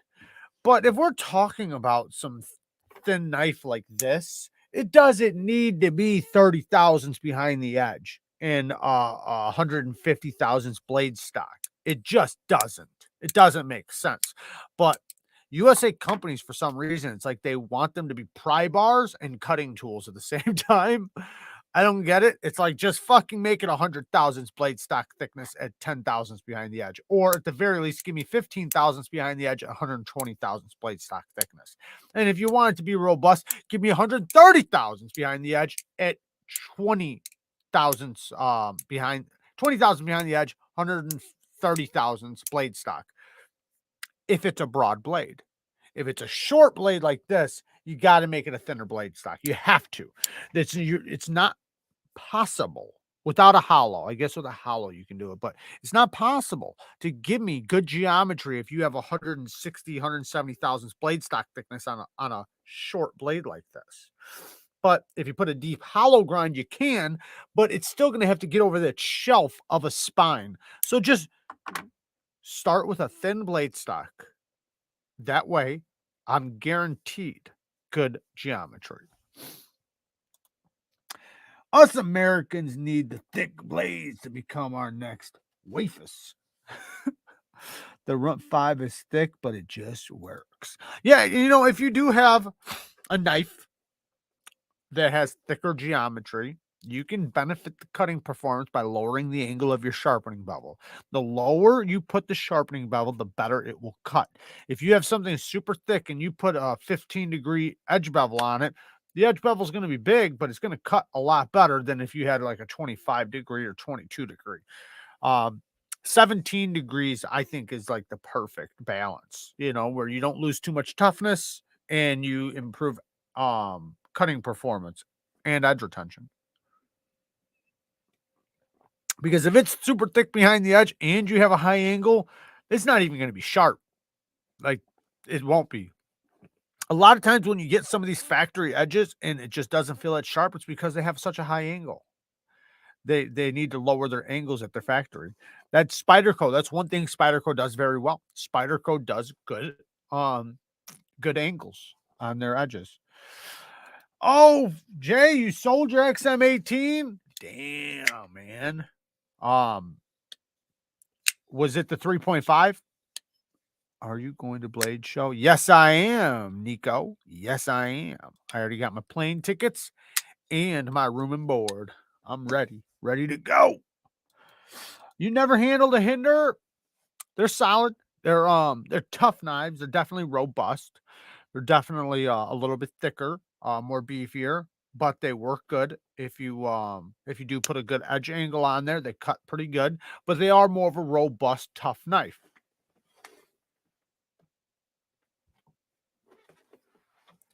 But they're just, let me move this. Yeah, they're a little bit thicker geometry, not even a little bit. They're thicker geometry, but they're also comfortable in the hand, so you can get a lot of force behind your cut. So if you're gonna have thicker geometry, you better have a comfortable grip. That just doesn't, that drives me nuts to see a knife that's thick geometry that when you put it in your hand, you're like, yeah, I wouldn't want to squeeze this all day. You need to be able to want to squeeze it all day, almost like it feels like a fixed blade. That's how a knife with thick geometry should feel. It should feel comfortable in the hand, because if you try to force something thick through something dense, however it feels in your hand is going to be more painful, right? So it better be comfortable right off the bat, because it's going to be uncomfortable probably no matter what, trying to push it through material. So if it's ultra comfortable, then you feel a little bit better about pushing it through materials, especially over and over. But yeah, lower the edged angle on there and they'll cut a lot better. Then you can get the good ergos plus better cutting performance. Yeah, I love mine. I love it. I do like Hinders quite a bit. The one thing I appreciate about them is just how solid they are. Super solid, built tough as nails. And that's what I love about them. They're just tough as shit. I love all the hardware. I love how beefy they are. So, but this is a good example, in my opinion, of a hard use knife, of a tough knife. So one that they did good. Guys, 25. Thank you for the 2 bones. What edge angle are you putting on your XM18s? I usually put the minimum is 17 degrees. Or should I say the highest? Sorry, the highest 17 degrees. Between 17 and 15 degrees. I prefer 15 degrees per side. That's what I prefer. Fuck, even lower. But 17 degrees is the highest I will go. For my personal knives. Most people that send me their knives usually want them low. Most of them say put a low angle on it. And I do 15 degrees. And it does give you a big ass edge bevel. Some people say drop it as low as you can get it because they want the best cutting performance out of their knife. I just recently did one at 15 degrees per side and it had a nice big bevel on it, but damn it, did it look sexy as hell. Some people don't like looking at the big edge bevels, but then other people love it. Like they're like, man, I love how big that bevel is. Because to most people, they see that big bevel and all they see is cutting performance. They can see that fucker must be sharp, boy. That's what I see. When I see a nice big bevel, ooh, man, I either know it's I know it's a really low angle. It's probably a little thick, but it's probably sharp as fuck. To make a hinder cut, you have to have a giant, ugly, wide bevel. So unnecessary. See, he thinks it's ugly. See, I don't think it's ugly. But yeah, to each their own. Like mine right now, it's not too bad. It's not too big. I'm gonna drop it again though. I'm gonna drop it to an even lower angle than it is right now. Next time I do it, way lower. Yeah, there you go, Chuck it. Big bevel is sexy when it's a mirror.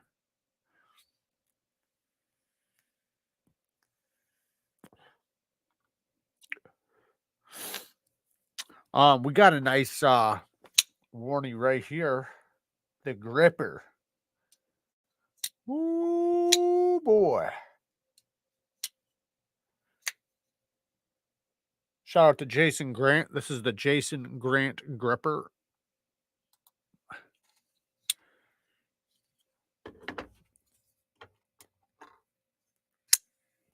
This is not a warning, but this is a damn sexy knife, though.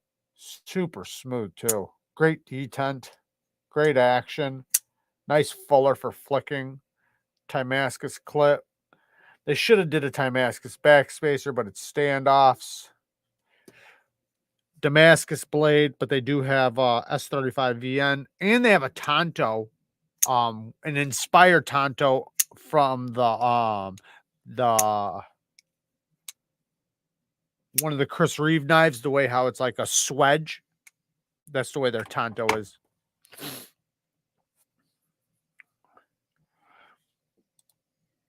I kind of like a tall bevel look on them. Yeah, me too. Me too. I think it looks good. I like the way it looks when they're nice and tall.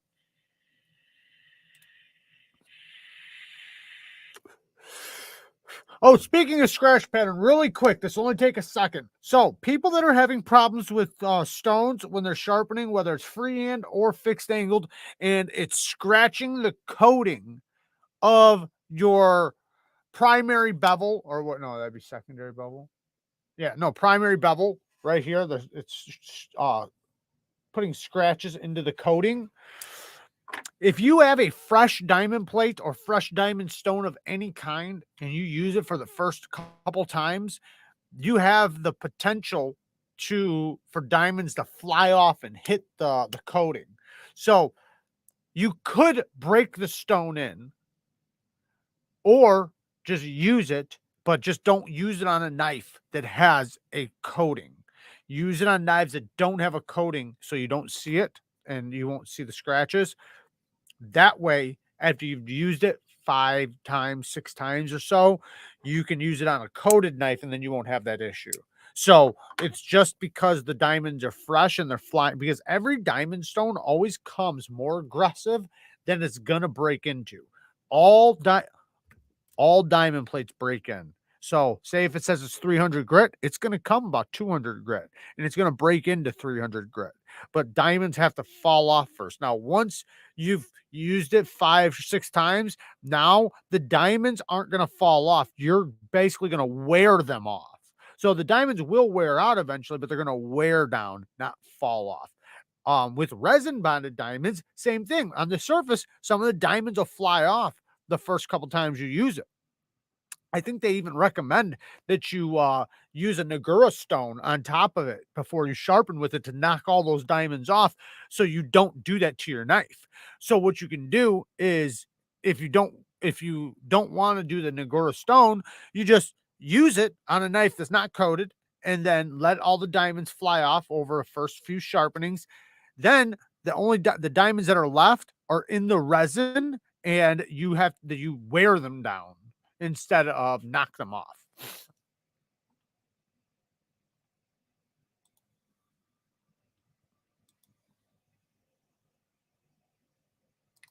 Damn you, Jared. I was trying to forget.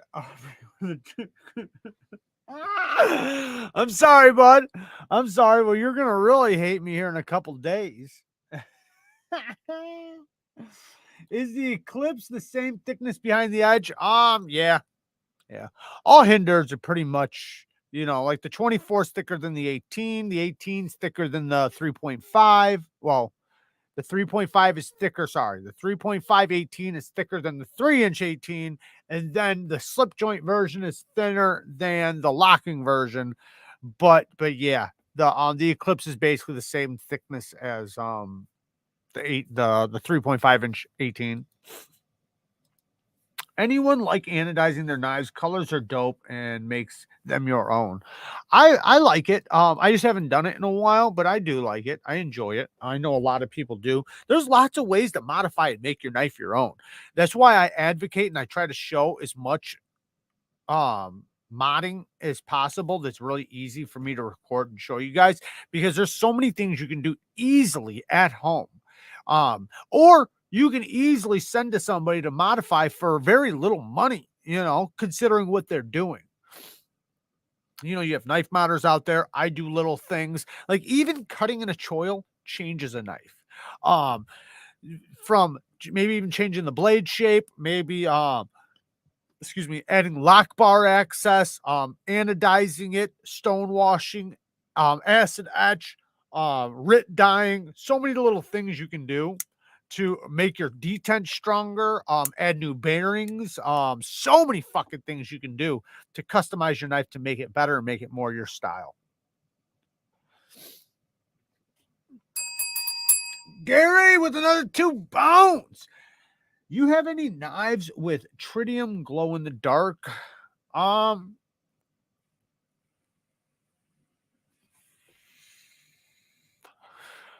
not knives. Not knives, no. I have secondary bevels on my knives because I'm terrible at freehand sharpening. Practice makes perfect, man. Practice makes perfect. I recommend use diamond plates. That's number 1. Use diamond plates. Don't start with a medium grit. Start with the coarsest grit you can find. And I say that because the less time you're on the stone, the better your edges are going to be. And I don't mean like try to rush or anything like that. Obviously, take your time, take as long as it's going to take. However long it takes, that's how long it takes. But what I'm trying to say is that if you can create an edge bevel fast and you can see every time you take a swipe, you can see what you're doing, you have better potential to make a good edge bevel. Now, if you're on the stone for a long fucking time and your hands are getting tired, you're getting bored, you're getting pissed, you're getting everything, you're going to wind up making a shit job. Be calm, patient, have fun, smile, listen to some music, watch a show, concentrate, but use a very coarse stone to start off with. Next stone, the medium grit, then to the fine grit. Keep it simple. Don't work harder than you need to. Don't start with a 400 or 500 grit stone. Start with 300 or less. How I would start with 150 grit if you can. Oh, Juan, we got another new member. Shout out to the Bang Gang squad. We got another member. Hell yeah. Thank you, Juan. Juan just joined the Bang Gang. Thank you, brother. Shout out to all the Bang Gang members. Bang, bang. Oh, we got all kinds of members in the house. Thank you guys. I do appreciate all the support. Also, we are going to have a set schedule. So, not next weekend, but the weekend after, we're going to start doing the lives every other Sunday. So, I might next Sunday upload a video. It won't be a live, but it'll be an uploaded version.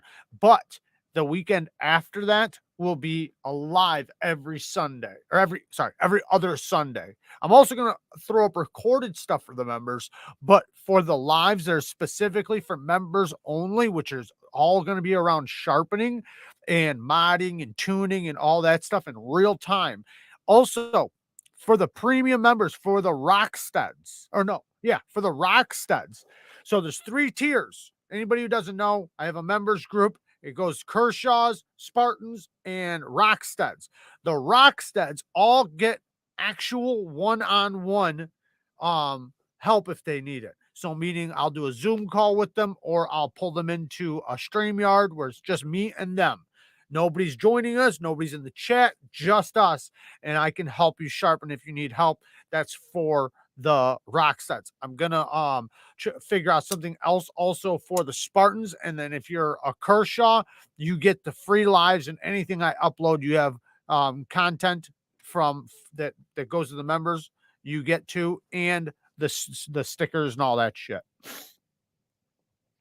You can polish the washers. Yes, you can polish washers. Ceramic stone works really good. You can use a strop too. I like using a ceramic stone and then a strop.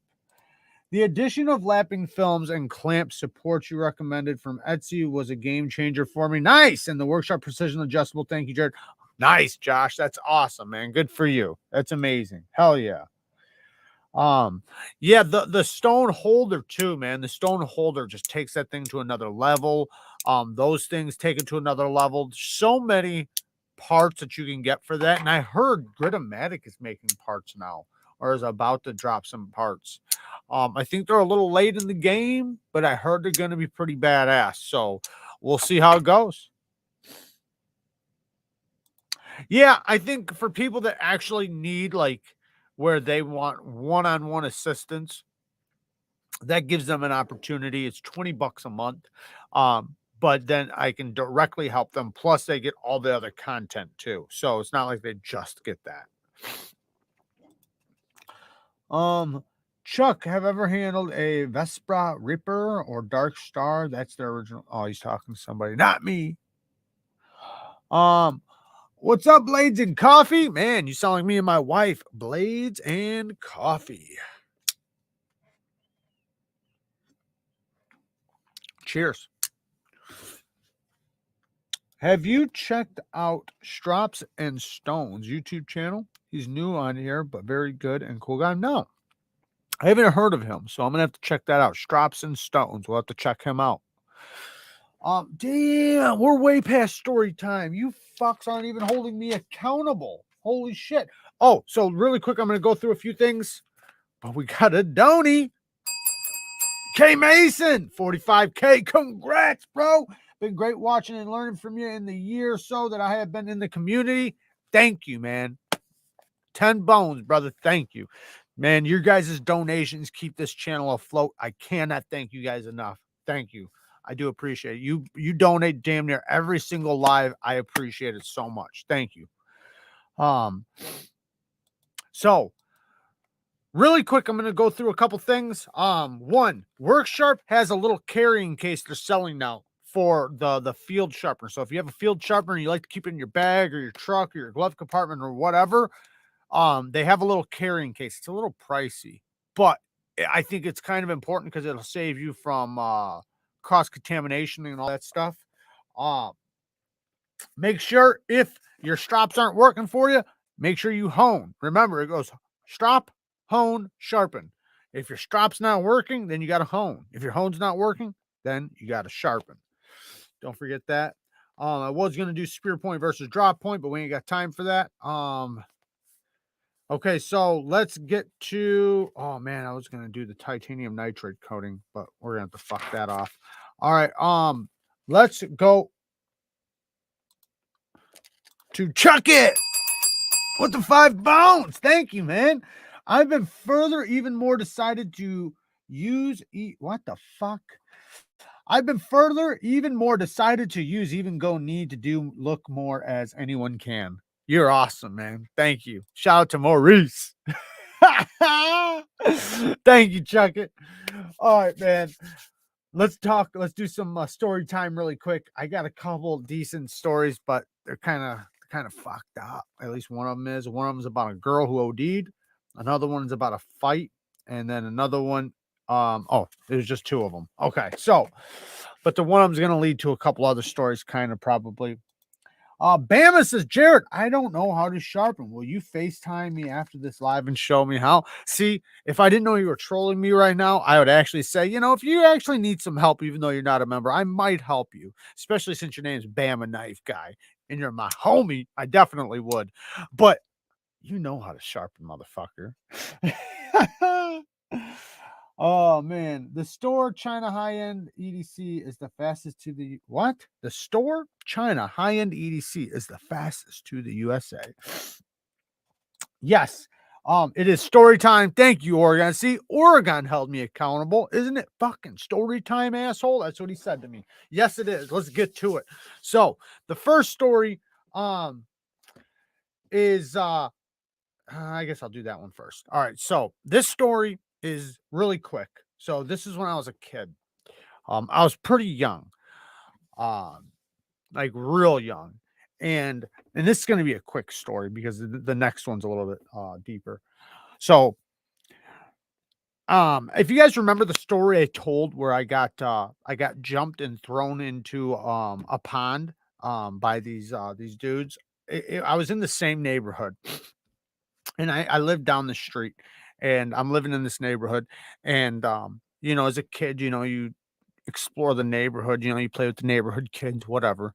And I was playing, or not playing, I guess I was with my friend, and we ran into these other kids. And then there was just like this abandoned house. And Cuba with the 5 bones. I knew you guys would still be going. Man, my grandmother is one tough woman. She's doing okay, but took a nasty spill. Glad to be here with y'all. I'm glad you are too, man. I'm glad she's doing okay. I know we were praying for her earlier. I do hope everything works out. I'm glad you're here, man. Thank you for the 5 bones. So I'm in this alley, and I run into these kids. And I can't remember exactly why or what happened, but we wound up getting into a fight, and I got into a fight with these 2 kids. So it was just me, these 2 kids, and I thought I was with my friend, but now I remember I was alone. But I think I was going or like near my friend's house. But what I remember specifically is I'm in this alley, and there's this ran down shit house, like just you can just tell like it's ready to fall down, and we're like on its property. And whatever happened between me and this kid, I don't really quite remember. I think he took something from me or something like that. And then so I started fighting him, and then his brother was right there too. So I started fighting both of them, right? So now I'm fist fighting with these 2 kids, and dude's dad comes out with a fucking shovel. And dude's big as fuck, this big black dude with this fucking shovel. And I'm a kid, like I'm little, like a little kid. And he runs up to me and fucking he has the shovel in his hand, and he's like shaking, like he's like ready to fucking cut my head off with the thing. And I remember I was terrified. Like I was like scared for my life, because you could like this guy, his eyes, like he looked like like uh like like every type of beater you could imagine, like a woman beater, child beater, like all that mixed up into one. He has no shirt on, a wife beater, a sweaty, dirty, nasty yellow wife beater. And he's got this shovel, and he grabs me, and I think he thinks I'm bullying his kids. That's what I think he thinks. But I wasn't bullying his kids. His kids were trying to bully me, and I was standing up for myself. But he fucking starts shaking. He's got this shovel. And he starts telling me that he's going to take my fucking head off with it. And like I said, I'm terrified because I'm a little ass kid. And this is a grown man, you know? And, but yeah, I about shit my pants. I think I started trembling because I thought I was about to lose my life. But that was it. He wound up walking off with his kids and like talking shit the whole way. And I didn't even attempt to talk shit because he probably have killed me. Then or no, then that's the end of that story.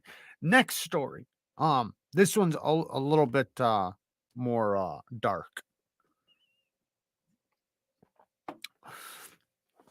So right now, I have a nephew. He's locked up, but a few years ago, and probably shouldn't have even said that part, but a few years ago, I was at a family's house, and we're there, and he's there, his girlfriend's there, and you know, we were kind of getting fucked, and I wasn't getting fucked up like with them or anything like that, but he's in the bedroom. He's like in a bedroom, his bedroom with his girlfriend, and he comes out of the room and he looks at me. And when he looks at me, he's like a ghost. I mean, he's like a ghost. So I knew, like, I just knew, like, it's bad, right? I like, he didn't even say nothing, didn't say a word. He just come out and looked at me, and he was a ghost. So I knew, like, something like is so bad right now. I just jumped up and ran to him. And I ran in the room because I figured I knew what was up, and I was right. He had a girlfriend, and his girlfriend OD'd. His girlfriend was like dead. So I fucking grabbed her, and because in the room I couldn't really work, so I grabbed her up, scooped her up, and I pulled her into the bathroom, which was just a hallway away.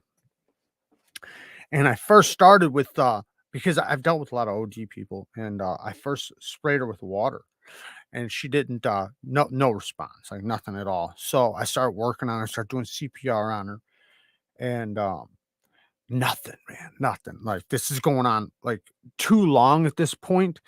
And I'm doing everything CPR wise, I'm trying to keep, I guess, oxygen in her, hoping that her heart will come up, and doing chest compressions, doing all that shit. She's blue, as blue as you can get, and you can tell like she's dying, right? She's gonna die. And I'm like really close to, because in those moments you're shaking, like I guess I'm not shaking because I've had to do that too many times, too many fucking times. And so like I think it's just after you've done shit so many times, it's just a response. Like you don't really panic yet, right? Because you have to deal with the situation. So panics later, right? Like it's like you got to deal with the situation. So I'm like strictly into like just mode, like save her mode, right?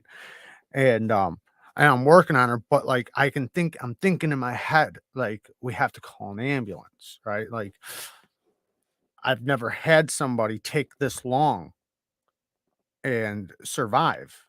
So we have to call an ambulance. We need a whatchamacallit shot. And she but I keep working on her, keep working on her, keep working on her, and then finally I get a breath. She takes a breath, but she goes right back out. Like it was like Narcan. We needed some Narcan. We didn't have Narcan. So she didn't respond or anything. She just took a breath. It was like she made noise. And sometimes OD people do that and it doesn't mean anything. Sometimes it's just air coming out.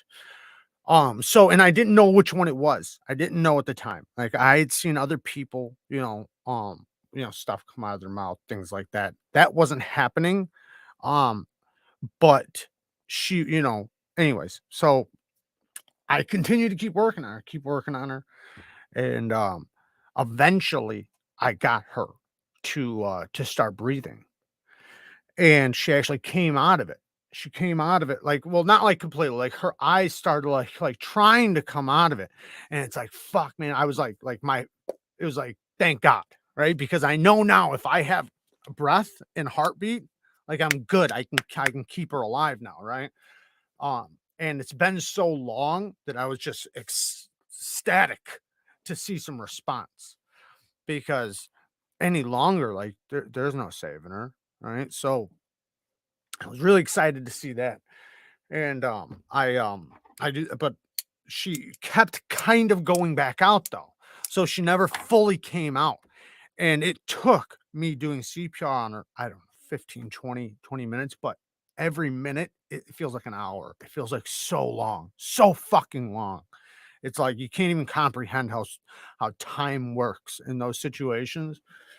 But finally, I did get her, and she did come through. And then finally, when she came through, she was awake. All right, she's fine. She's talking. Her chest is bruised up though. I think she even had like slightly black eye. Not from me. From so and so, because before I got to her, he was like trying to wake her up and was like slapping her back and forth. Which, to be honest, that's kind of a typical response from most people. I think the first time I ever dealt with somebody, I did the same thing. Probably the first couple times. I know it's fucked up because it's just happened too many times. But technically, that same person I'm talking about, I think I saved her probably 5 times from that. Not that day. I'm saying just period in life. Like 4 or 5 times I've seen her go out. Anyways, but this was the first time, and yeah, man, it was crazy. But I told the story one time where somebody fell out on me in the middle of an intersection. I've told this story before, where the dude fell out on me. A big dude, jack, just like a jack dude. Probably, I don't know how tall he is. Probably 6'4", 6'5", but big dude. Ripped, and he's in his truck, and he winds up falling out at an intersection. I'm in the passenger seat, and he falls out, and at the light, oh man, the car's still in gear and everything, and I fucking I don't know what to do, because like I'm in an intersection, there's cars and like everything, but I have no choice. Like I jump over there, I put the car, in gear, and I start trying to work on him in a seat. He's too big. So I have to grab him, and there's guns, there's all kinds of shit. So this is just getting crazy. I shouldn't have even been there. Anyways, we were pulling out of a car wash when it happened. Anyways, so I open up my door, like fuck it, like I don't have a choice. Like I'm gonna have to do this right here in this intersection. So I opened up the door, and I grabbed him by the shoulders. I'm in the passenger seat. I grab him like this and pull him over to my seat, back down onto the seat where his head is kind of out of the passenger side, right? I got the car or the truck in gear, and I know there's stuff that I need to hide. So I'm not really worried about that yet, but I know that's a thing. I start working on doing CPR and shit, and now a crowd starts building, and there's people stopping and people looking, and and it's like, as bad as I don't want the cops to come, I kind of need the cops to come. And I say that because if something happens, you don't want to be the person that, and I know this sounds cold. I'm just saying, like, in my head, it's like you don't want the cops to come, right? Of all the shit, but you need them to come, because if people are around and he dies in my arms, and I didn't try to call the cops or anything, it just looks bad. I told the people to call the cops or whatever, and I start hiding the shit, because I while I'm doing CPR in the middle, while everybody's surrounded. So at the same time, I'm like trying to hide shit. I threw some shit under the truck. Nothing I could do about the guns. Like, there's nothing I could do about that. But he would not wake up. I couldn't wake him up. The ambulance winds up coming after I tried working on him for like 15 minutes. Keeping oxygen in him, trying to keep him alive. I wound up saving his life because the ambulance did get there.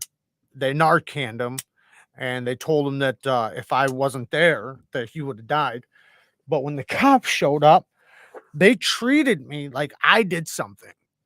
They started questioning me, and I know better. I ain't talking to them motherfuckers. So they start trying to question me about, like, making it seem like I gave him some shit, like I basically, you know, fucked him up and made him OD basically.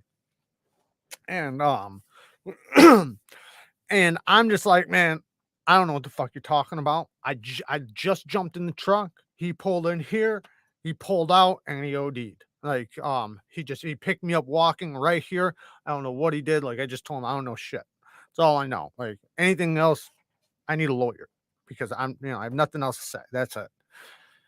And they're just trying to press me. And they're like making up stories, telling me what the story is, trying to get me to agree with the story. Now they're finding guns, and now they're trying to, you know, say they're my guns, and it's like they're not my guns. Like, this ain't my truck. And the whole time, like, my mind is like, run, but then it's like I can't run, right? I can't run. So I have to stay there. But all I can think of is if he dies while they're doing Narcans right now, I don't know if he's alive. All I can think is if he dies, I'm going for homicide. Like, they're definitely going to pin this on me because there's not going to be any other voice. It's only going to be my voice, my word. I'm fucking about to get locked up. So luckily, thank God, which she's a friend. So thank God for that too. That, Richard, thank you for the donation, man. Thank you so much. I do appreciate it. Thank God he woke up, and they asked him about me, and he said basically, he like literally, like, it's crazy that he actually told like kind of the same story, because they just walked up to me after they just came up to me and said, he's awake, you can go. And it's like, well, is he all right? You know, and they're like, he's refusing to go to the hospital.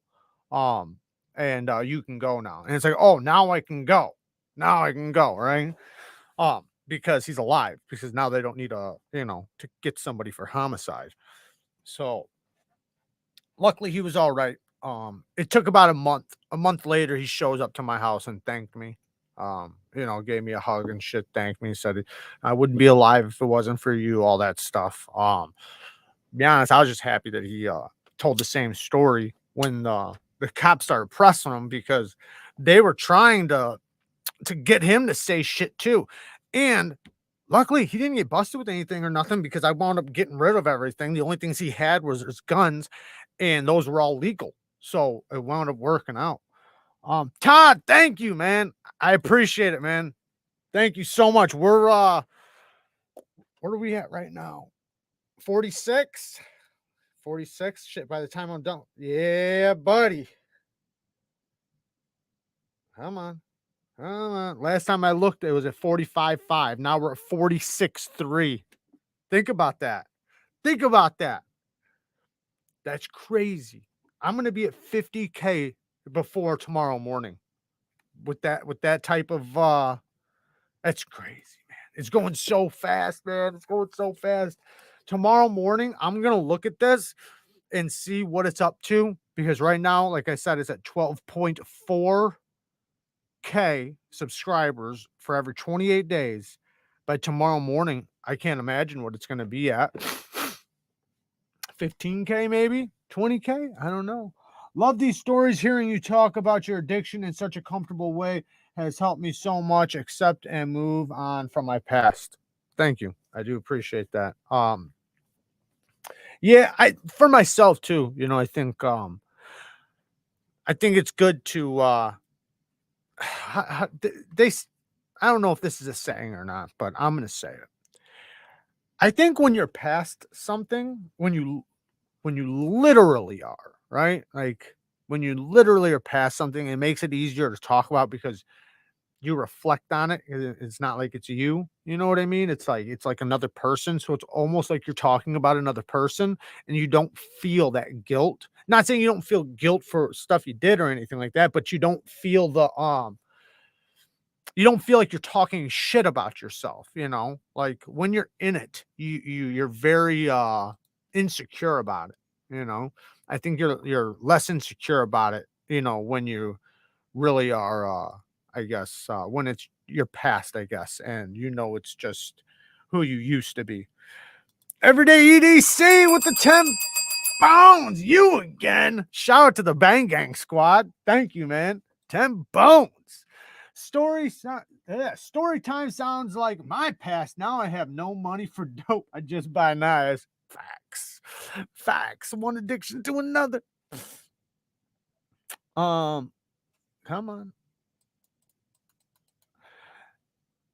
Amen, Lindy. Jared is a humble deliverer of the truth.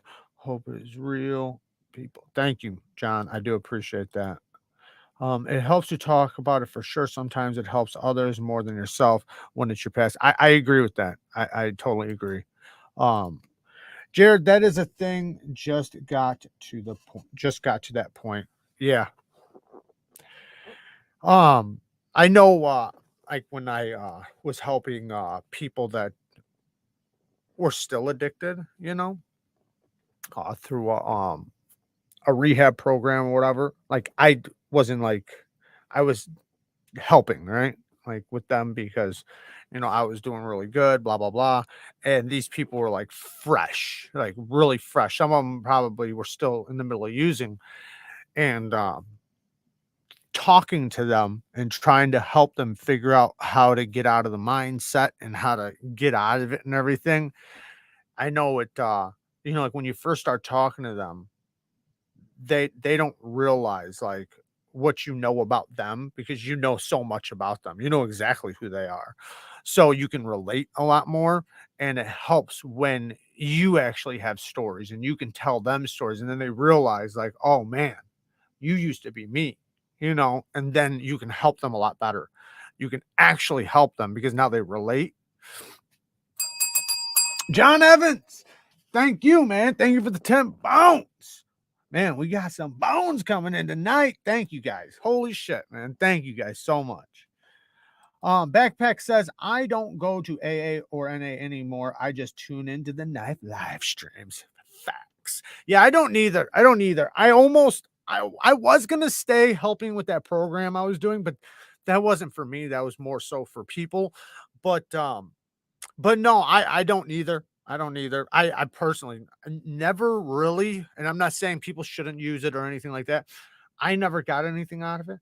I always mostly found myself helping people, but I think that is sometimes the best part. Sometimes you need to help people, and that's where you're going to benefit. You know what I mean? Like sometimes it's not about you. Sometimes it's about the other person, but in return, it helps you, you know, even though I mean, like when I was in Nikasa, to me, that was nothing. It was just like, it's court. Like I have to do this for court, you know, it's kind of like it's court ordered type shit. You know, if the court ordered you to do something, you're not there because you want to be. Steel Forged and Fire. What's up, man? Good evening, Jared. Hope you are doing well. Beating addiction is one of the hardest things a person can do. Kudos to all the fighters out there. Yes, absolutely. Yes. It can definitely be one tough cookie. And yeah, for sure. God bless everybody who's made it out. I think it's a good thing to talk about, though. I don't think anybody should be ashamed or anything. I think it's just good that you get ahead of it and beat it, you know, get yourself in a different mindset because the whole thing is mindset, man. I couldn't imagine back then being in the mindset I have now because of your the chemicals in your brain are just off, man. It's not possible. It's not possible for you to have the type of thinking like that normal people have.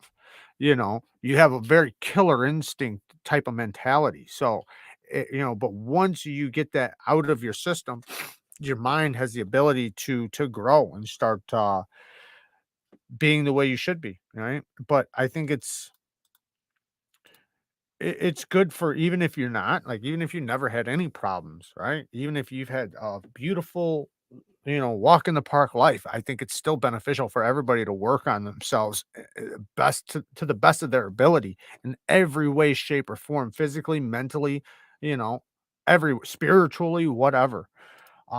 Knife Sergeant says, if you want to quit drinking, live in Seoul, South Korea for a year of hard drinking was done after that. Wow. Wow. Yeah, I've never I mean, I can't relate. I've never been to like places like that. Though the closest like I've been to, like, places like that, which I know there's no relations. So I'm gonna sound like an idiot when I say this, but like I've been to Belize, I've been to Honduras, Mexico, places like that. Why do you think we flick knives? I think everybody has, like, I think there's multiple reasons why we flick knives. I think one, we have the thing where having something in our hand and doing something can, one, help you focus and think. I think that's one thing. I think it's you know, kind of like a fidget spinner, or, you know, remember back in the day people used to use yo-yos and shit, the tops, all different kinds of things. Cards, some people would have cards, some people would have dice, coins, things like that. I think it's just a thing. I think, you know, since the beginning of time, we've always had things, and this is just an extension to those things. Like, it's just another thing, and it gives us the ability to kind of focus on something so you can expand and think. And then also, I think there's something to enjoying the action. You know, you like the feeling of the materials, you know, the higher end materials, or or even if they're budget materials, you just like the feeling of the materials and the way the lock feels. Like, I've always been into like mechanical stuff and parts and tools and things like that. So something like this, like, just how it works, you know, and how frictionless it is, to, you know, the detent and how that feels. I love that type of feeling. So I think there's something with that too. It's kind of like even if you go to the extent of like cars, right? Like, you know, what is it about cars, right? You know, people say like, oh, well, that's more exhilarating and things when you're ripping a car, but, you know, there's still something about it mechanical, and the feelings of it, shifting the gears and feeling the power. You know, I know it's not to that level of mechanics, but there's still something about it, you know, that I think humans in general find interest in, and actually find, I don't want to say comfort in. There you go, comfort. What is your current what oh man, don't ask me that. Fuck, you must be asking the chat. Hey chat, he wants to know, what is your current favorite knife? Because he's definitely not asking me. I'll give you a top 20. Nobody ever gets that answer out of me because I don't know. I'm trying to know, man. I'm trying to pick my favorite knife, guys. One of these days I will tell you what my favorite knife is, or at least top 5. If I can get to a top 5, do you know how awesome that would be if I could actually pick a top 5? That would be like world changing. You know what I mean? Because it's very difficult for me to say anything below top 20. I could probably lay out a top 20 for you. Doing a top 10 would be, it'd be some hours of frustration, crying, spitting, fighting. To get to a top 5, it's just not going to happen. Somebody probably die. Never did fidget before knives.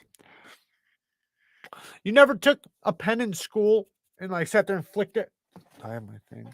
You never took like a pen in school and like sat there and just like flicked it, or twirled a pencil or a pen, or tapped it on the desk? You never did that shit? I do that shit all the time. I used to doodle and like, you know, I used to have my pen, like even when I wasn't paying attention, like I'd just be sitting there, you know, like my pen would just be sitting there getting twirled or something. Next thing you know, I'd be tapping or drawing or doing something.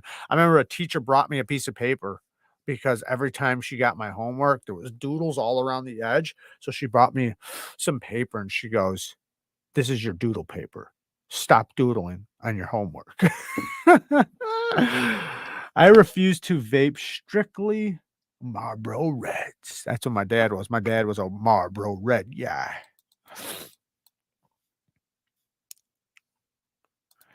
Nah, wait, how do we send in knives for you to sharpen? You can contact me on email or Instagram. Instagram's the best way, but you can email me. One of these guys will put it in the chat, but it's always linked at the bottom of the description. If you see a video in my email and Instagram are not linked at the bottom, just go to a different video.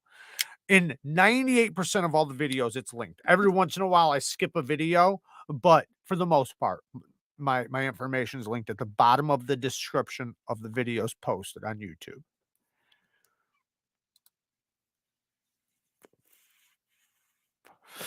What's up, chat room peeps?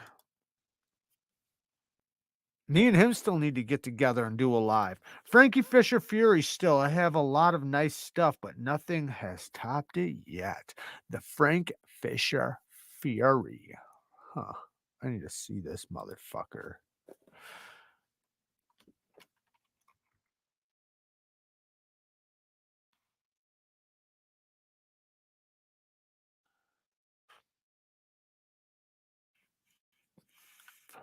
Well, I must need to put beef in.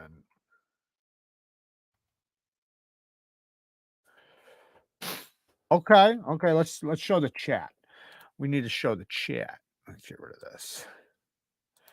So, chat, you guys want to see his number one? Let's check out his number one. First, let's take this, do this, and bang. Let's get rid of that. So this is Knife Sergeant's favorite knife in his collection. This is his oh yeah knife. TJ Fisher's Lash Fury Flipper. Looks like the clip is a little small for it, huh? Is that just me or? That's a wicked looking knife though. Talk about a secondary tip, right? The secondary tip is like a claw. This one, man, holy shit. That thing looks like a bowl of soup. You know, with all the oils, you know? Look at this one. That one's a little bit different, though. Very cool. Very cool. Bet that fucker's real expensive. Wow. Bet you didn't cheap out on that one. Hey, Jared.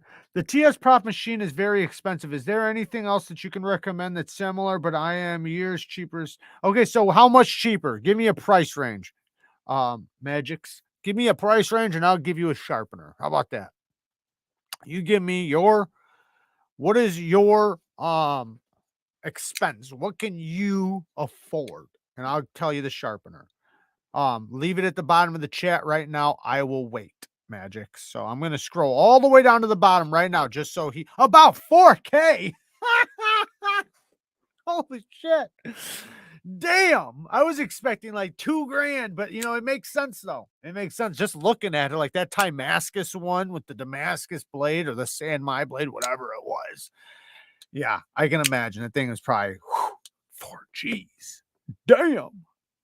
Most expensive capability in a gentlemanly EDC. Any company's miles or specific features to look for. So you're wanting gentlemanly EDC. If you're when you say gentlemanly, do you want it to lock or do you want a slip joint? A slip joint, I would say go with I mean Jack Wolf's knives. I mean those are amazing. But you want to go with something from Reat most likely. But there's so many, but if you want a locking knife, I'd tell you something different. Price range 50 to 100. Work Sharp Precision Guided Sharpener. Work Sharp Precision Guided Sharpener. Type that into YouTube right now and look for my video. Work Sharp Precision Guided Sharpener, NeevesKnives. It'll come up, and it's most likely linked right in the chat or in the video. I have multiple videos on that system, and I have videos of just that system, and then I have videos of aftermarket parts that you can buy after you get the system. So if you get the system, then you can slowly buy parts for it to make it even better. It's great the way it is, but with a little bit more money, you can buy really good parts for it, and you can make it a really good system. It's already a good system, but even a better system. But yeah, if it was locking, I would say a Pena, like the one with the, what is it, the kickstop or whatever. That's fucking amazing. That's a gent knife. Depending on how much money you got, though, you know. But if you got a little bit of money, a Pena, the React made ones, custom's gonna be a lot of money. But yeah, a Pena, that's probably the best gent knife I could think of. Another one, like if you only have like $150 or like $100, you could get the Kaiser, what is it called? The Kaiser Dialorme. The Kaiser Dialorme. That's a good one. It's a front flip. Well, it's like a top flipper. I got one right over here. Depends on how much money you got. Yeah, Pena front. Yeah, the Apache. My favorite fidget knife. I like everything.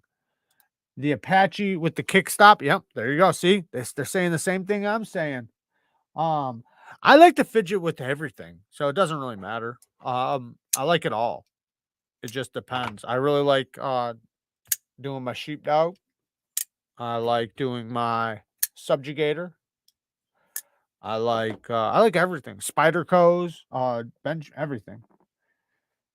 But if you like, knives with multiple deployments are usually better because you have a reverse flick action or, you know, thumb stud, flipper tab. So having multiple actions is really good. The new version of this is awesome, man. I love this. I'm thinking about taking my old one and I'm going to drill out a hole instead of having the one-sided thumb stud, because I know this detent would be so good reverse flicking. This is such a good knife. I love this knife. It's right around $200, give or take. So good. This is, and it's called the Convict. Fuck, man. It just goes with me. The Concept Convict. This is the double thumb stud version that recently came out, and it has a choil, a way better choil, so less standoffs.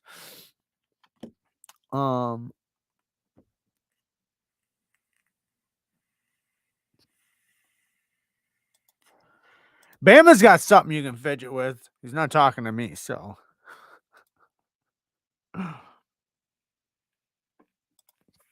Yeah, well, talking about the Rivery, the Dialorme is really good too. And if you're on a tight budget,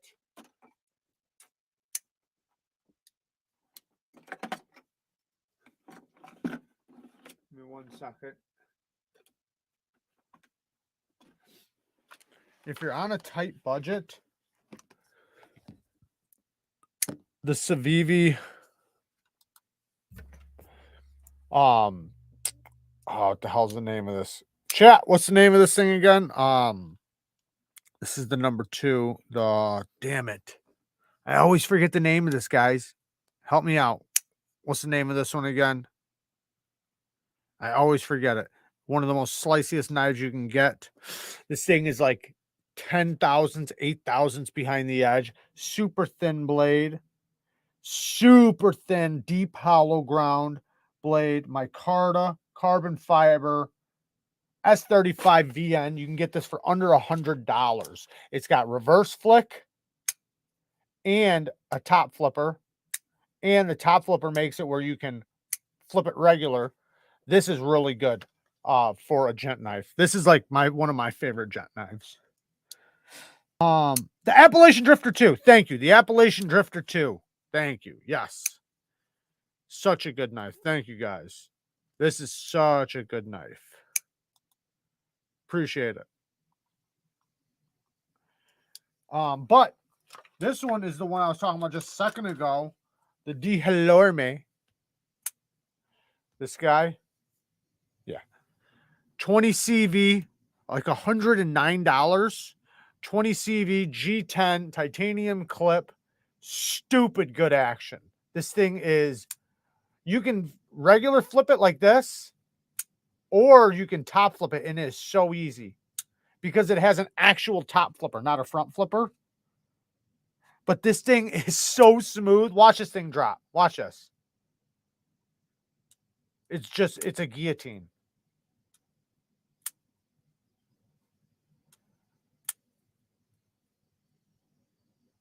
Oh, now all of a sudden it's stuck. I need to oil it. But yeah, this thing is a straight guillotine. I haven't taken it out in a little bit, so there she goes. Super smooth. You know a really good one that just came out? I like it though, guys. I really like this one. It's small. It's a tiny knife, but damn it, is it good. The Yorkie thumb stud knife. This thing is so fidgety. It's so smooth. The detent is stupid good. And it is fall shut action. Maybe not fall shut. It's very drop shut though. So maybe not guillotine fall shut like the Delorme, but super smooth. Like you would never complain about this action on any knife. Even if it had a super heavy blade, you would still say this is perfect action. But it's so small, and the detent, listen to that detent, man. The detent is so solid. And it's M390. M390. Paper micarta. The access to the lock bar is really good. So good. Even Stasa 23, I know he loves that knife too. But those are really good gent knives. Now, this one, if you want a slow roller, like if you're not into the action, you want a slow roller, the Real Steel Luna Boost. They make 100 different versions of these. This one just happens to be the titanium frame lock version, but they make a fat carbon version, liner lock versions, slip joint versions. I don't know how many versions. This one has a little top stud that's removable. So it's like legal in areas that you can't have a one-hand opening knife, and you can pinch it and open it up. But you can get the little thumb stud and reverse flick it or thumb flick it or roll it. It is on washers, so it's not like smooth or anything, but the tolerances are really tight on it. It's got a Sebenza feel to it. So it's like a little tiny Sebenza. That's what it reminds me of. And I say that because it has like the blasted finish on the titanium. Good clip. The clip works great. And it just has like that type of feeling. But yeah, those are all great gent knives.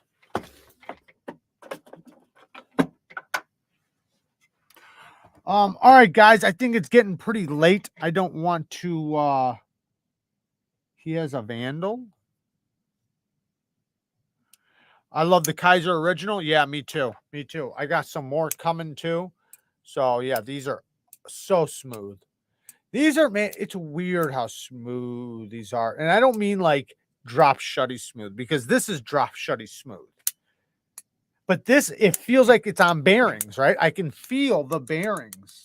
This is just as smooth like that, but it's like you can really, there's like, it's frictionless. It's like it's on air. It's so crazy. And it's still just as smooth, meaning like free falling, you know, just as free falling, but something about it, man. It's just, and the button, no stick at all. Like, I mean, nothing. Like, you probably can't even barely hear that. And I'm pushing in the, there's like nothing. It's just so smooth. If you like button locks, definitely get one of those, especially if you like small knives. That's a great gent knife. I don't know if the Luna is still available. Oh, it might not be. It might not be. I'm sorry if it's not. Because yeah, that was the boost one. I I'm not sure either. So I probably shouldn't have been, you know, talking about it, I guess. Yeah, it's just damn smooth. Right. It's just damn smooth. I can't go to bed hungry. What's the knife called? Which one? This one? Oh, this is the Kaiser Original. Kaiser Original. Let's see if we can get this thing to... Oh, shit, man. Look at that camera action. Yep, the Kaiser Original. And they have other versions coming. I supposedly have some of them on the way. A gunmetal black one and a green one, I think. This one's the black. So, it is such an original name. I mean, I don't know where they would get such an original name like that, but Jared, thank you for all the advice and all the stories. I really appreciate the work and knowledge you are showing us all. I'm a new subscriber and will continue to follow. Good night, everyone. Thank you, man. Dude, that means a lot to me. Thank you so much. And anybody else who's in the chat right now that's new to the channel, thank you for subscribing. I do realize, like, there's a massive amount of people following the channel right now, like more than I ever could imagine at once. So thank you guys for all subscribing to the channel. I do appreciate you guys hanging out with me and talking knives. And we do lives every Wednesday and Saturday at 7:30 p.m. Central Time, every Wednesday and Saturday at 7:30 p.m. Central Time. And then we do have other things going on for the members and for the patrons. Patrons get knives every month. So we got a fat giveaway coming up. They just won some giveaways. We did 4 giveaways last month, or the last giveaway. Now we have some more coming up for the patron members and the Bang Gang squad. We're always doing sharpening over there. And don't worry, guys, though, if you're not a member, I'm still going to post sharpening content for you guys. But the Bang Gang squad, they, it's a little different over there. We do like one-on-one stuff where I can help people. But thank you to everybody who donated tonight. Thank you to all the members that are a member of the Bang Gang. Thank you to all the patrons who continue to support me every month. You guys are awesome. And yeah, like I said, the next giveaway is coming right up because I actually do want to do a video and I'm just going to probably do it together, do the reveal of what's going to be given away, plus something I want to talk about to the patron members. But thank you to everybody who hangs out with me, comments, likes, subscribes, all that good shit, donates. I appreciate everything. You guys are amazing. And everybody who uses my sharpening service, also, thank you guys. I love you guys. Peace.